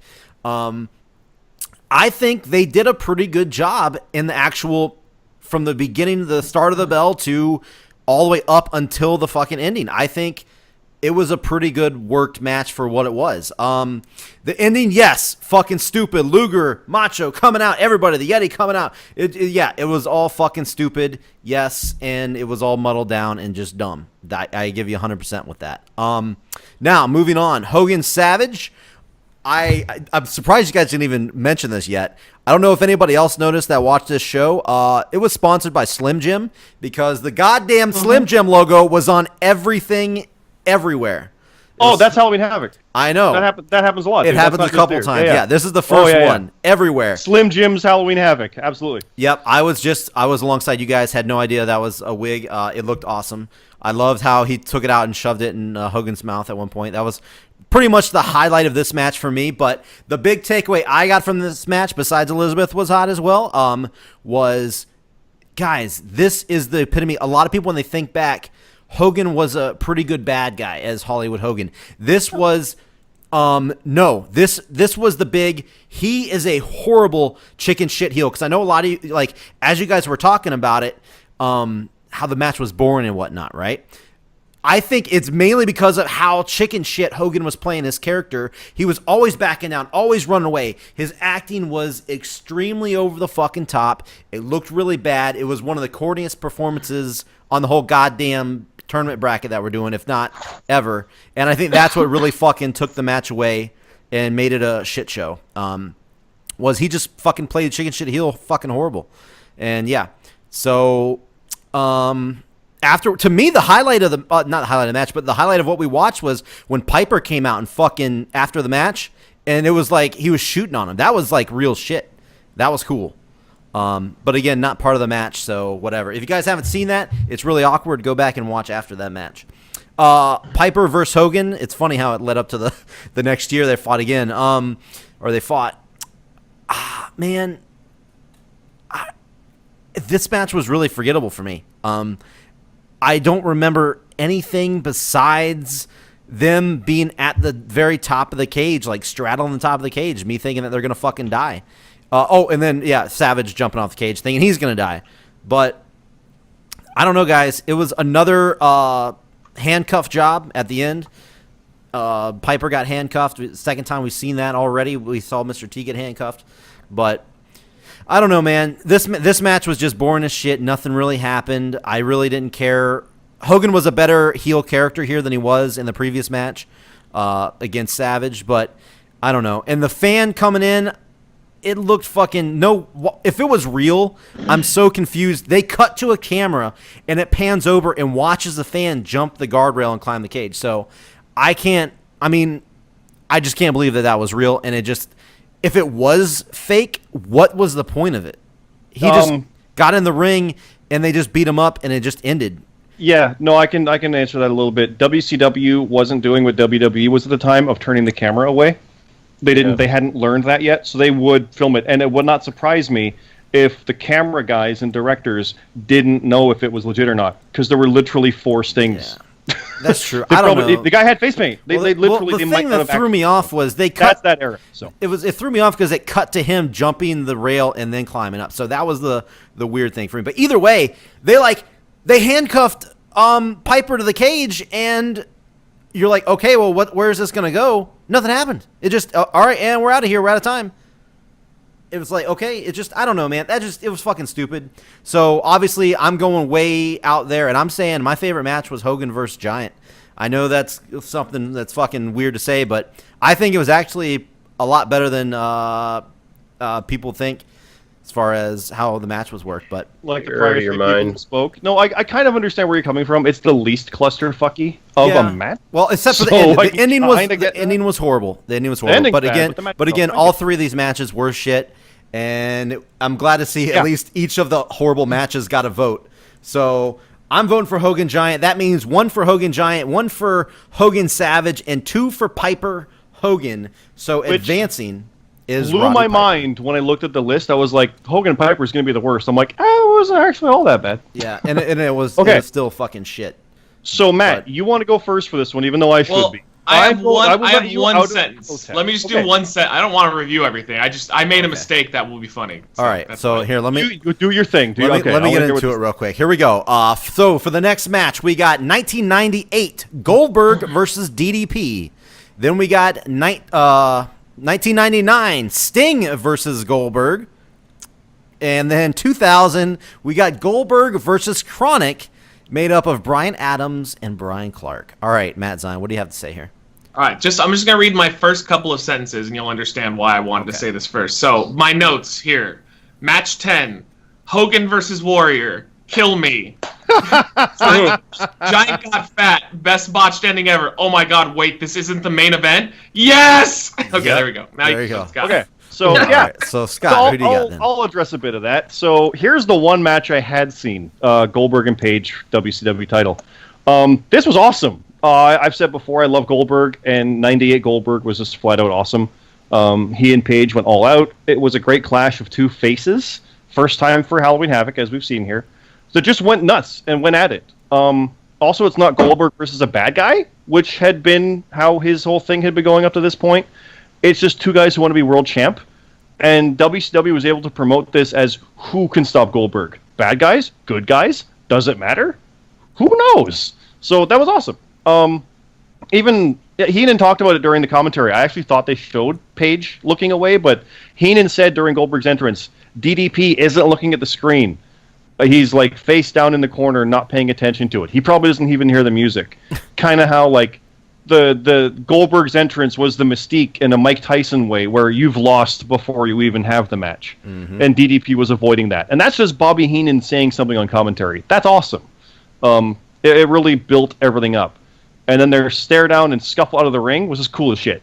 and DDP jaw-jacking makes me think we're missing out on an Enzo is DDP's son angle right now. God. But anyway. That would be amazing. Anyway, the match was breakneck in a way that Vader Cactus had, except without the pauses. But it is weirdly similar because it's the same thing. A durable, scrappy, rough guy versus the unstoppable monster. So, interesting parallel there. The jackhammer to Diamond Cutter was awesome, and just exemplified how good that crowd was because they loved both and cheered for both. And I think this is my favorite match of both guys, and one of the better 10-minute matches I can think of. It was just fun. I love this stuff. It was definitely a coming-out party for DDP as well as a main eventer, because he went on to being a 3-time world champ after this, and really the first time he showed Goldberg could actually go and have a proper match under the right circumstances, and was literally a great palate cleanser after the prior 3 Hogan matches, because, the Hogan Flair was also there, but this was amazing. And as I put in my notes here, and Hogan Warrior, if you remember from the event. Yeah, Jesus. But also, here's the cool thing. It was a clean finish. There it is. This is the first Halloween Havoc. What's this, the 10th match? Yeah. 10th or 11th? 10th, the 10th one, because there's 12. This was the 10th, and it's the first to have a clean finish. And good guys won multiple times in these prior matches. But WCW shenanigans still happened, because they thought they could do anything. And I read this in Bischoff's book. They ran so far past their PPV time, most people saw Hogan Warrior as the main event. So WCW re-aired this match on Nitro the next night. Yeah. So, yeah. And then we have 2 more Goldberg matches that were 3 minutes each. Sting and Goldberg for the WCW title. Or is it? Oh, God. This was a cluster of circumstances because Sting beat Hogan to retain the title when Hogan laid down for him in a 3-second match on Halloween Havoc. Yeah. And Goldberg was feuding with Millennium Mad Sid Vicious, if you remember that, for the U.S. title, winning his 2nd title in the process when Sid was bleeding too much and they stopped it. Yeah. So Sting came out to close the show in an open challenge, and Goldberg answered it. And as Goldberg came out, they announced it being for Sting's title. But Shivani's like, oh, it's not for either belt. Or is it? Wait, what do you mean it's not? Thanks for telling us. Yeah. So that made it sound like Goldberg thought it was for the title and didn't know that and won in 3 minutes. Now, normally I'd be all for a 3-minute Goldberg sprint, but this literally was punch, kick, brawl without any of the cool fun stuff until Sting speared him. He got up and spin kicked him. 3 splashes, leapfrog, spear, jackhammer, win. Like it was a boring 3 minutes for Goldberg. I don't know how that's possible, but it was. And then he's announced as champion. And commentary's like, what are you talking about? No, it's not. Or is it? It is? Oh, who knows? That's literally how the commentary went for this. It was bullshit. And then more clusterfuckery happens because on Nitro they confirmed it was non-title, but because Sting attacked the ref, they vacated it, and that led to mayhem with Brett winning and that stuff. So, yeah, that was WCW shenanigans of the worst kind. And then you have the match in the dying days of WCW, Goldberg versus Chronic. Yes. A handicap elimination match, which was a streak career-threatening match. Somehow Booker T versus Steiner was not the WCW title main event. That did end in a DQ bullshit finish, so you still have that. This literally has Goldberg defeating 2-time WCW Tag Team Champions Crush and Adam Bomb, doing their APA ripoff, and he pinned both handily. The entrance is literally longer than the match. Yep. Also, they came out and said, Goldberg's not cleared, he can't win, declare us winners by default, so the ref did. And then he is cleared, here comes Goldberg. And he literally just comes out and spears them, and there's a table spot. And my last note here is, man, WCW was shit in its dying days. That match is still better than the Sting match, because at least he speared him through a table, and that looked neat. But really, there's no way either of those compare to Goldberg versus Page. That one, I'll just say right now, is probably my favorite of all these matches, so I want to see where this goes. Goldberg, Page, easily. All right. Matt Zion. So, yeah, just to really put this into perspective, fuck Hulk Hogan. Jesus fucking Christ. The reason why DDP and Goldberg, I mean, it may have still been this short, because Goldberg didn't do long matches, but they were rushed, and you could feel it. But I kind of think that made it better a little bit, because it gave it energy. But Hogan and Warrior went so fucking long that like DDP and Goldberg got no time, and the Hogan Warrior match was the worst. Oh my god, it was fucking awful. And of course, shenanigan finish. Jesus. Did you watch the Hogan Warrior match? I watched the whole thing. Oh, yeah, God, no. that was. I told those notes, that whole like kill me and best botched ending ever. Like I watched the whole fucking match. No. I was like, this is. Oh my god. Oh my god, I'm so sorry. So DDP versus Goldberg. Here are my notes. DDP is amazing, making Goldberg look like money while still making himself look good as well, which is something a lot of people can't do nowadays. Love Page going for all the quick pins, which was really cool. Like he's trying to catch the monster off guard. Deal the victory.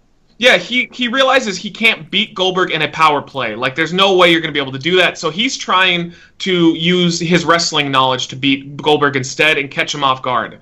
Loved it. This match is amazing. It said match was so refreshing. Fuck Hogan. It was so nice to see an actual finish to a match. Yep. I mean, it was so nice. This match is spectacular, and I am going to be voting it through to the end because this was the best match out of all of them. It's just so good. Man, both these guys, I mean, Goldberg was one of those people where he generally wasn't very good unless he was with somebody who could carry him, and DDP was masterful in carrying Goldberg to a finish here. That Diamond Cutter counter was so fucking good. Mm-hmm. Damn, man. Diamond Dallas Page was one of my favorites for a reason, so I love it. This match was great. Goldberg versus Sting. Here are my notes. This feels like a mess. Was this actually planned for the show? That was weird, but still better than all the Hogan main events. Oh my god. No. LOL, the announcer said no title is on the line, but he still wins the title at the end. Yeah, that was just a mess. Poor Sting deserved better if he was going to drop the title. Especially Goldberg Sting. I know they'd had other matches before this, right? This wasn't their first encounter. Yeah, Slamboree 98, I think it was. But still, like, this should have been like a 30-minute match, but it feels like they just jobbed Sting out to Goldberg because they didn't know what else to do. Yeah, it was not good at all. It was the worst one of the three. Goldberg Chronic. Why is this the main event? Ha ha ha ha ha. What shit? It's terrible. That's a good way to describe. Yeah. Yeah. Why wasn't they? I remember this is the time in WCW where I was actually watching. I would watch in between WWF's commercial breaks and stuff, and I remember them pushing Booker T down our throats. If they were so dead set on making Booker T like the new Rock for WCW, why didn't he main event? I don't understand why. Like, why wasn't it him and Scott at the end? But Chronic, I don't know why, but I liked them a lot during this era, and now I look at them and I'm like, they make no sense. Their name is about smoking weed, but they have barbed wire all over themselves, and they dress like male hookers. Like, I don't know why I liked them so much. Match was whatever. It was just whatever. Goldberg, I'd say this. Goldberg looked really good. Goldberg looked like a fucking monster, but they sacrificed probably one of their hottest tag teams at the time in order to make it happen. So I don't know, just fucking terrible all around. So DDP and Goldberg easily gets the win here. That was, goddamn, man, that is a pleasure to watch. Go see that if you've never seen it before. It was probably one of the best WCW matches of all time. I was going to say on that, it's not just because the other matches here are shit. It's just also really good. And yeah, it would be similar to like watching Face Rock versus Face Austin at WrestleMania 17. Like seeing two of the biggest faces in the company go at it and just go balls to the walls. I just wish it was a little longer. Give it another 5 minutes. A little bit more DDP offensive, trying to keep creative ways of keeping Goldberg to the mat. But it's great. All right. I'll jump in real quick. Yeah, DDP, Goldberg, obviously, yes, great. Not going to go in on that much. Some things that I took from it, man, Goldberg, everything about him, he was the perfect specimen. His entrance, fucking look, demeanor, fucking, you want to go aura? He had it a fucking aura. Yeah, there you go. Yeah, he fucking had it all, okay? I have one complaint, though. He had Jew shoes. He What the fuck? His tiny little shoes always annoyed me, so I always call right now. Jew shoes. He almost had the Star of David on the back of his trunks, but WCW shot that down. That's real? Uh-oh. Oh, fuck, I didn't know Yeah, that. he should have had boots. If he had boots, I think he would look a little more intimidating. The little shoes, they looked cute rather than intimidating. That was my only complaint, though. Other than that, he Those was made fine. me think of like Dan Severn UFC style, like a little more Yeah, legit I can see thing. that, I yeah. think that might have been it, but yeah. But Everyone knows the most badass Jew in wrestling was Barry Horowitz.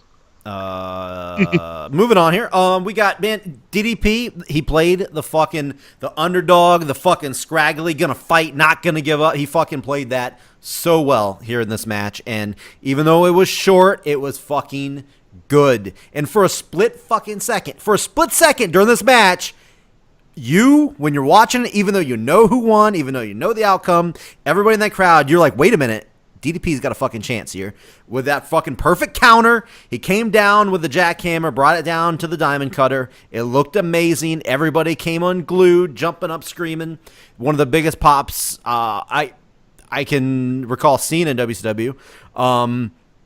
Now, having said that, I really like how that's probably not the right way I just said that, but anyway, I really like how they actually told more of a story besides the underdog story here. Goldberg he went for the spear, and DDP moved and like rammed his shoulder in the post. Again, they worked some of the shoulder a little bit. That's what prevented him from getting going for one of the jackhammers he was going to do.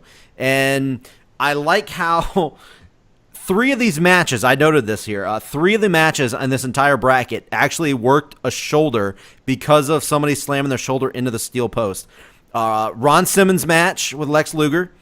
Ron Simmons hit the post. Jake Roberts did it, and then Goldberg again, which is pretty interesting. I just noted that. But yes, match was amazing. This cemented DDP as the fucking guy in WCW, top faces. But yeah, moving on. Sting Goldberg, I had to fucking do some research on this shit because I was like, why the fuck is this so shitty? And guess what? I don't know if you guys know this or not, but guess what I found out? This was the first pay-per-view under Vince Russo. Yep. Oh, I didn't realize that was the timing of it. Okay. Yep, that's what it was. This was Vince Russo's first pay-per-view, and the whole Hogan coming out, everybody was like, is this real? Is this real? Nope, it was all planned. Vince Russo wanted to come out, lay down, do all that bullshit, come out. So as Zion was kind of talking about, was this planned? Yeah, Vince Russo planned this. Yep.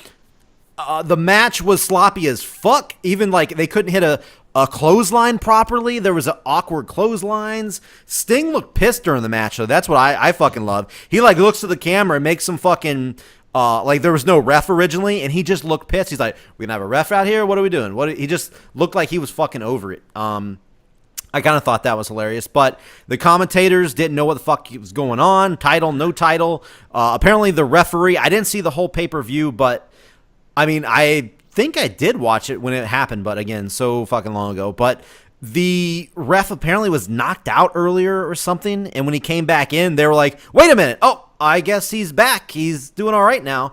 It was just a clusterfuck. I even wrote this down. My favorite line from commentary was after, when they were signing off, they said, it's been a breathtaking night, and that's as good as I can describe it.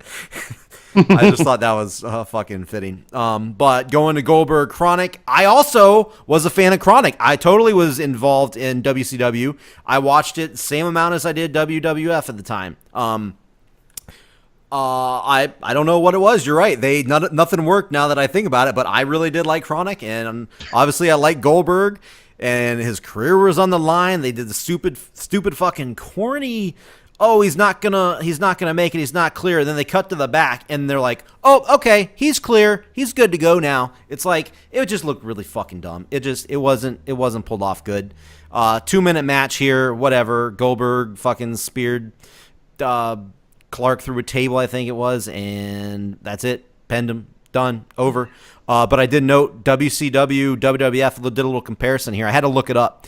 For the month of whatever, on October, No Mercy, WWF No Mercy, the main event was The Rock versus Kurt Angle, where Kurt Angle won the world title from The Rock. So this was the opposite. This was what WCW was doing at that point in time, Goldberg versus Chronic. So that's always fun to look at. But yeah, dog shit. Easy. DDP, Goldberg. Lee, who you got? Okay, Goldberg DDP. This is legit Goldberg's best match ever. And that is all thanks to DDP. I mean, he learned from Savage very well to basically plot out his matches beforehand. So he and Goldberg, no doubt, practiced this match several times over. And when they got the word that, we're cutting your match down to 10 minutes because fuck Hogan, they hustled. They fucking they switched it up a little bit. They probably cut some stuff out, but they still had good psychology. They had a good story. Matt plotted that out fairly well, and yeah, fucking great fucking match, man. Legit one of the best matches in the '90s for WCW, and just great stuff right across the board. I wish it was longer. It would have been fun to see like a 20-minute match out of these two, because I think DDP could have kept it going, because he was doing some interesting mat stuff as well, like keeping Goldberg down and shit. So it was pretty good. Sting versus Goldberg. This was just a result of Vince Russo's crappy booking on a shittily booked show to start with, and nobody gave a fuck at this point. Like you can just tell no one gave a shit. Like, you could see that Sting did look legit pissed off and mad that, fuck this crap. What am I doing? And, yeah, it was just terrible, and anyone who defends Vince Russo is a fucking moron, basically. I don't care if any of our listeners out there are Vince Russo fans. If you defend Vince Russo, you're a fucking moron. I got in on it with him on Twitter one time. I had like a war back Aren't and you forth. blocked? I might be now. I haven't checked, but we got into it over Kevin Owens and him saying that Owens couldn't draw a dime, and I was like, "Go fuck yourself." And he replied. He replied. It was so we had like at least I'd say like 5 or 6 sentences back and forth where he was trying to. Yeah. Oh yeah, of course. Because I had an opinion. I'm a mark and I don't know the business, and I'm like, yeah, and that's why like you don't have a job and nobody cares about you. You fucking idiot. Listen, bro. It's a work, bro. It's a fixed business, bro. You don't know what sells, bro. Yeah, he's something special. Fuck you, Vince Russo, you fucking piece of shit. Goldberg versus Chronic. What I have written here is death by chronic shits. That's basically it. That's my note for that one. So you weren't a Chronic fan back in the day, is what you're saying? No, I wasn't a Chronic fan. They were just generic and garbage, and I didn't give a fuck. So yeah, Goldberg DDP goes through. All right. There you go. All 4 for Goldberg DDP. Going on to the second round. Let's do it. All right. 1989. Ric Flair and Sting versus the Great Muta and Terry Funk in the Thunderdome match. Going against 1993. Big Van Vader, Cactus Jack, Texas Death Match. Scott, how about you do it again? Start off. Sure. As much as I said I liked Vader and Cactus, Flair Sting versus Muta Funk was just so much better. It was more cohesive, even though it had some weird stuff going on, how it was kind of distractionary and a bit of a mess in that NWA way, which is not even a negative or a knock, don't get me wrong, but that lended credibility in a weird way to it. It was a better mess than the Vader Cactus stuff was, I find. That was just a legit poor decision on the way the Texas Death thing worked. Mm-hmm. And the title, and that's my opinion there. So I actually like the Thunderdome match better than Vader and Cactus. Even though that was an amazing brawl, I'm going with that tag match. All right. I'll jump in. Man, I really didn't care too much for either one of these matches. The Vader match, Cactus Jack match, I mean, like I said, the only thing I really liked from it were the punches and how they were real, and Jack got busted open hard way, and it looked fucking vicious. But, like, there was even a table spot that looked fucking... It was like, why did they even do that? They brought a table into the ring, and Cactus Jack threw Vader onto the table, and he just, like, flopped... Like, he, like, hit it and bounced off and fell on the ground. I was like, oh, okay, that's different. But, I don't know, man. And as I already said about the first match, Flair and the Thunderdome match, it was fucking too sloppy for me to, like, get into, really. So this is probably one of the toughest decisions for me to pick for this entire tournament so far. But I think I'm going to give it to Vader and Cactus Jack based off of the punches. I think the punches are going to do it for me. The real fucking blows. I love everybody in the Thunderdome match, but it just didn't do it for me.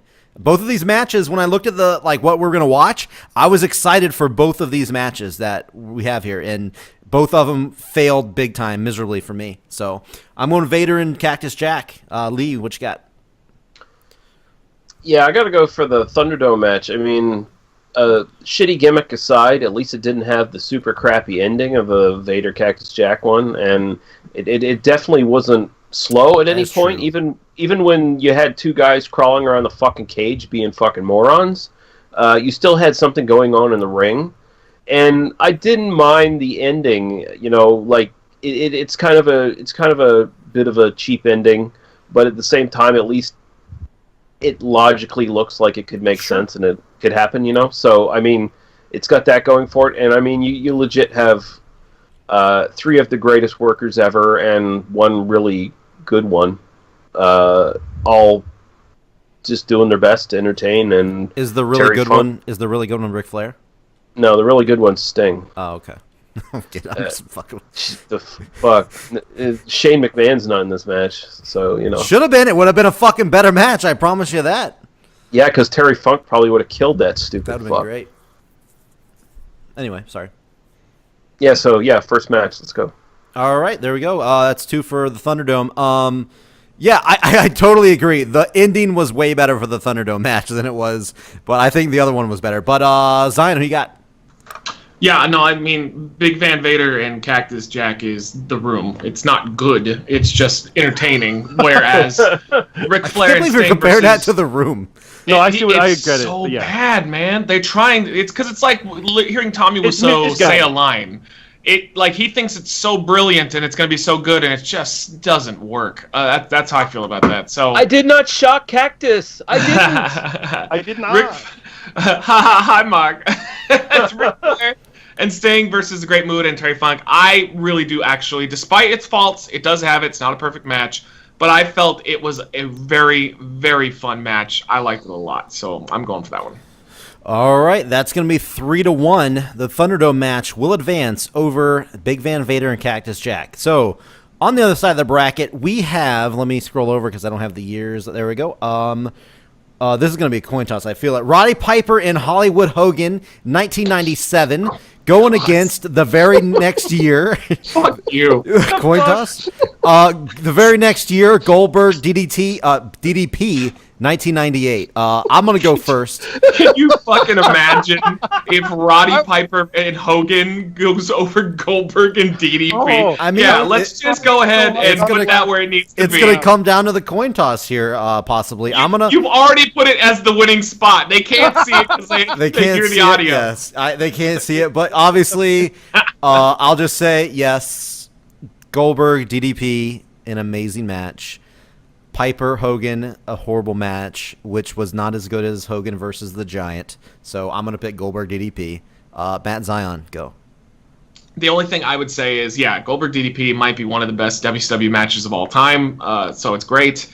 It's telling that Hogan was so prominent in these main events, and the only reason he made it to the next round is because 3 of his shitty matches were in the same bracket. That's true. That's true. Anything. I mean, even like Sting and Sid Vicious had been broken up one of these brackets, I would have voted for Sting and Sid Vicious. That's how fucking garbage Hulk Hogan's matches are in WCW main events. Like, fuck you, Hogan. Like, this made me actually hate him. I never hated him before. Really? But that's because I've only ever seen his, basically his WWF stuff or WWE stuff.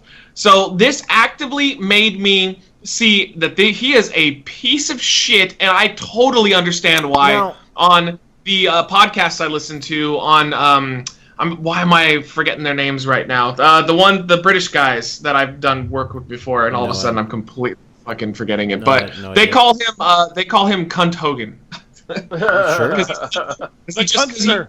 He does. The OSW review is an amazing one. I'll actually link you guys. Now, they're fantastic. You know, we were on the same network as them, right? Back in the day, do you remember that? No, I.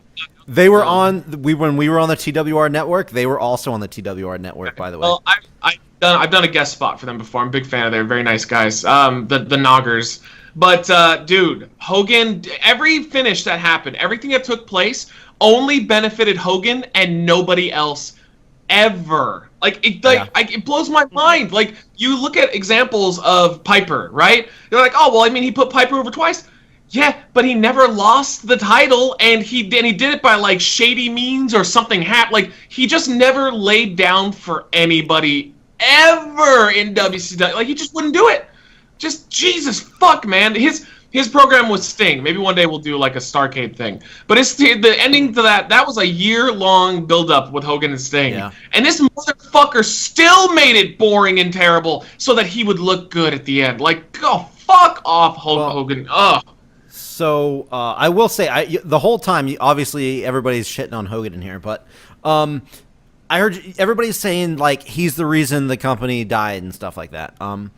Probably that may be true, but he also is one of the big reasons why they had that huge resurgence too with the NWO thing. So because he got people to watch. No, he got people to watch. And what happens is he brought over this is what I'd argue.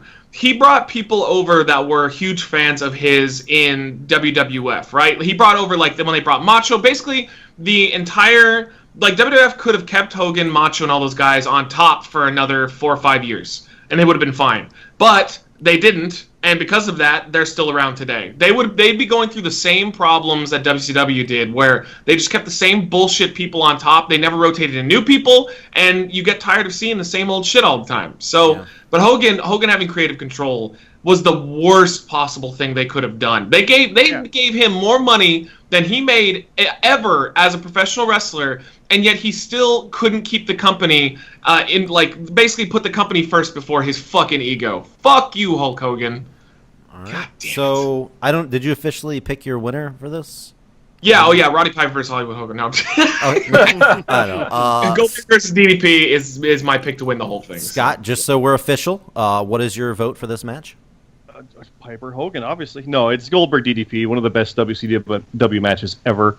To say to what Matt was saying though with Hogan, Hogan lost that match with Piper, clinging for kind of. No one, Sting kept him in the cage. Macho came in and fucked it up, so it wasn't. That's right. Yeah, his own interference screwed up, so Piper stole the win. Yes, that's right. But Piper got him with the sleeper, and at the end of it though, he's getting an NWO style beatdown. It's but Hogan lost. But the last thing we see is Hogan winning. He made the losses not matter, and that was 2 years, or that was 2 months prior to the Sting feud ending. Match happening. It didn't end, as we all know.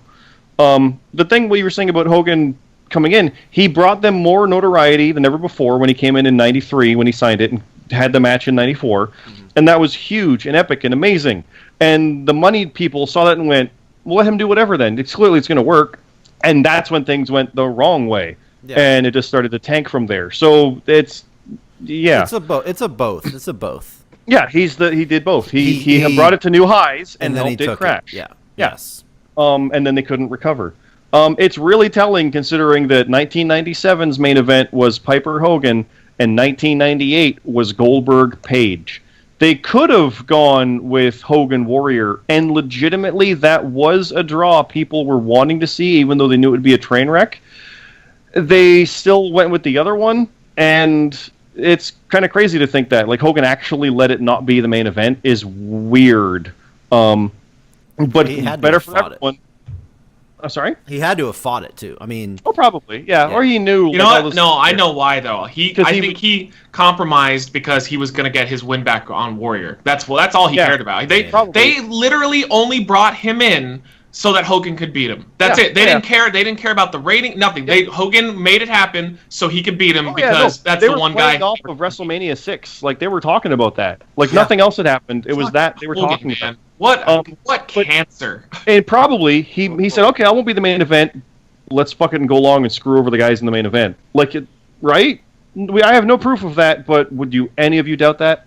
I wouldn't, and especially because when they fucked up the end to Hogan and Warrior, where Hogan was going to throw the fire in his eyes, that never works. I've seen it work one fucking time, and that's when Kane did it to China. That's it. But when they fucked it up, they clearly had to scramble and figure out a backup plan. But it went like an extra 15 fucking minutes. Like they were moving like they were in a retirement home. It was so bad. So yeah, honestly, I just wanted to kind of compare these two. Like that's the end of the one era, the beginning of the other, which could have been their amazing renaissance. But like you said, Russo came in later, and that they had Goldberg and DDP, arguably like one of their highest points of WCW, where the wrestling finally matched the reaction from the crowds, and yet 1 year later, it's over. Yeah. Yep. It's over. And within 3 years, they're gone. Well, it's Russo, but I think it's also they just couldn't stop Hogan from being the Hogan show. Because even though he wasn't the main event of this one, I'm sure he continued to be the main event and do or be all over Nitro. Yeah. And that was it. I mean, then they brought in Russo, and Russo didn't kill WCW. He just finished it off. He laid it down and held its hand while it was dying in his arms. Yeah, and the numbers got so bad, AOL and everything didn't want any more part of it, and it was dumped. So, yeah, I mean, Goldberg DDP, obviously, yeah. So, Lee, who's your official vote? Okay, so here's the thing. I feel like the fan who ran in for the Piper Hogan match is kind of symbolic of all of us. When Hogan was stomping the poor kid's head in, that was kind of representative of the way WCW was treating the fans at that point. And it was just way things were going for the company. So kind of a fun little bit of symbolic thematic stuff going on there. But of course, Goldberg DDP has to go on. I mean, come on. And and you know what's funny about it is back in the day, did people even? I know we were all younger, but did people really pay attention? Like, did people say, you know what, Hogan's always in the main event. He's always got to be on top. He's always doing this. He's fucking it all up. I feel like that wasn't the case back in the day. Oh, yeah, it was. 100%. Was it? It was. Okay, well, I guess in I was my online circles, at the time. Not. I was. Okay. This is what we're talking 97, 98 time frame. Sure. Yeah. Yeah. I was in my late teens. Yeah. So I remember this shit, and it absolutely was. It was an ongoing thing, and the internet wasn't even that prevalent back then, but that shit was all over the internet. It's like, fucking Christ, this creative control bullshit. Maybe it's because I was younger, but I was eating it up. I was still, like, I didn't see it that way. I didn't see, Hogan's holding everybody down. Hogan's always got to be on top. But most of the audience didn't know it. You were a smart mark if you knew about the shit. Like, that's not a false statement. Yeah. The general audience now is so much more educated for that kind of stuff. The casual audience ate that shit up. They had 87 weeks in a row. Like, all that stuff is true. So. All right. But Hogan was doing that shit. Bischoff's book talks about it. Yeah, you're still only a couple years removed from, like, the very last couple territories dying, so there were still plenty of fucking marks out there in the general audience. Oh, and what was this, 97? Yeah. The Piper. Yeah, Montreal Screwjob. Yeah. That was brought wrestling to the internet. So, well, there you go. All right, coming up. First of all, Goldberg DDP advances 4 votes to 0 over Piper and Hogan. So in the finals, we got 1989, the first ever Halloween Havoc main event. Ric Flair and Sting versus the Great Muta and Terry Funk in a Thunderdome match against 1998 Goldberg DDP. Lee, how about you start it off here for the final match? Okay. Gotta think about this for a sec. I really like the work in both these matches. If you see what he's doing in the spreadsheet right now, he just put 4 next to Goldberg and DDP. Yeah, you're a fucking piece of shit, Bomber. No, this honestly, is similar to NWA. He might actually like this one better. Yeah, honestly, I have more like personal enjoyment and investment in the feuds that were going on with Flair, Sting, Muta, and Funk. I mean, if you look at the like 10 minutes or whatever fucking Goldberg and DDP had, that was a perfectly executed and a worked match, and it didn't have anything screwy going on compared to the other one. But I have to give it to the Thunderdome match. Actually, What? Yeah, I like it a little. I God. find it a little bit more entertaining. I like the guys in it a little bit more, and it's something I would rather go back and watch over and over again compared to Goldberg DDP. Sorry, I'm just not a big Goldberg fan. I absolutely love that we still found a way for Bomber to get shocked. Yeah, I am shocked like a motherfucker right now. Why? He's the NWA guy, and it's a Pinnacle NWA. Why are you that shocked? Oh my God! Keep with tradition. I understand. I disagree, but I understand. I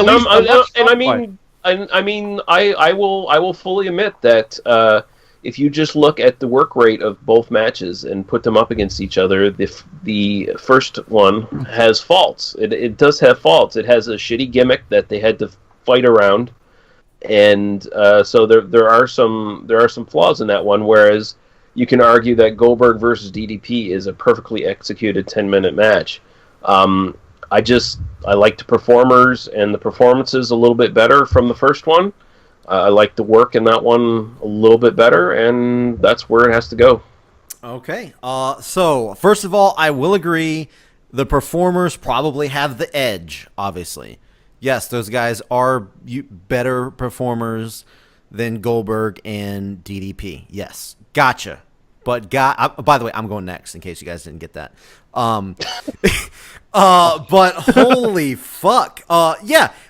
You guys say, oh, well, he's always going to be surprised. Who the fuck is not surprised to hear DDP and Goldberg not getting the vote over the Thunderdome match? Now, maybe I just said why. I know you said why, but I knew why he might pick the that. people He listening. might pick this. The people listening know fucking the shock that I'm feeling right now. But your shock right now is you at the top swear of to the God, cell. you motherfuckers turn this to a coin toss. There's going to be a goddamn war. You're at the top of the cell, and you're going to jump. This is your hubris as Shane McMahon jumping off. There's no way you're not going to land. Of course he could move. He could move. I know I always envision things being different, but I would have assumed it'd be Luger versus Simmons come out of that fucking side of the brackets over this match. I love the people. I thought this would be 4-0. I really did, dude. But no, the Luger and Simmons match to me was a more exciting, more entertaining match than the other one. How did this happen again? How did we end with Bomber bitching and complaining about our picks? It's like fucking clockwork. I didn't. You know what? I thought this was gonna be. Lee said something and I acted on it. No, I'm like, you know what? I didn't say a word when it happened. I didn't. I was okay until I saw this match. Well, no. When we were earlier in the brackets, when we get to the finals and I see this get a vote over Goldberg DDP, then something's got to be said. No, that's just not like in the era. That's Hardy's versus Rock and Roll Express. No, I'm not a sore loser. I'm just. Then why are you bothering to say anything? Your shit lost. So there you go. And I accepted that. I accepted that. You're accepting because you're still talking about it. I just wanted to bring that up. God damn. Okay, sorry. What we've derailed you per normal as always. I apologize. It's okay. Somewhat. I understand. But okay. Yes. Lee kind of said it perfectly. The other match was flawed. Yes, it was. It had several flaws in it. The Goldberg match, there were no flaws. There were no flaws in that match. It was a perfectly worked match. In my opinion, the entertainment, the excitement was off the charts compared to the Thunderdome match. Everybody was invested in it. Meanwhile, the Ric Flair, Sting, yes, those guys were better workers. Those guys were better performers, better wrestlers. I get that. I agree with that part. But man, they just walked around, climbed around a cage, and nothing really happened in that match. I thought it was going to be great, and it was a dud.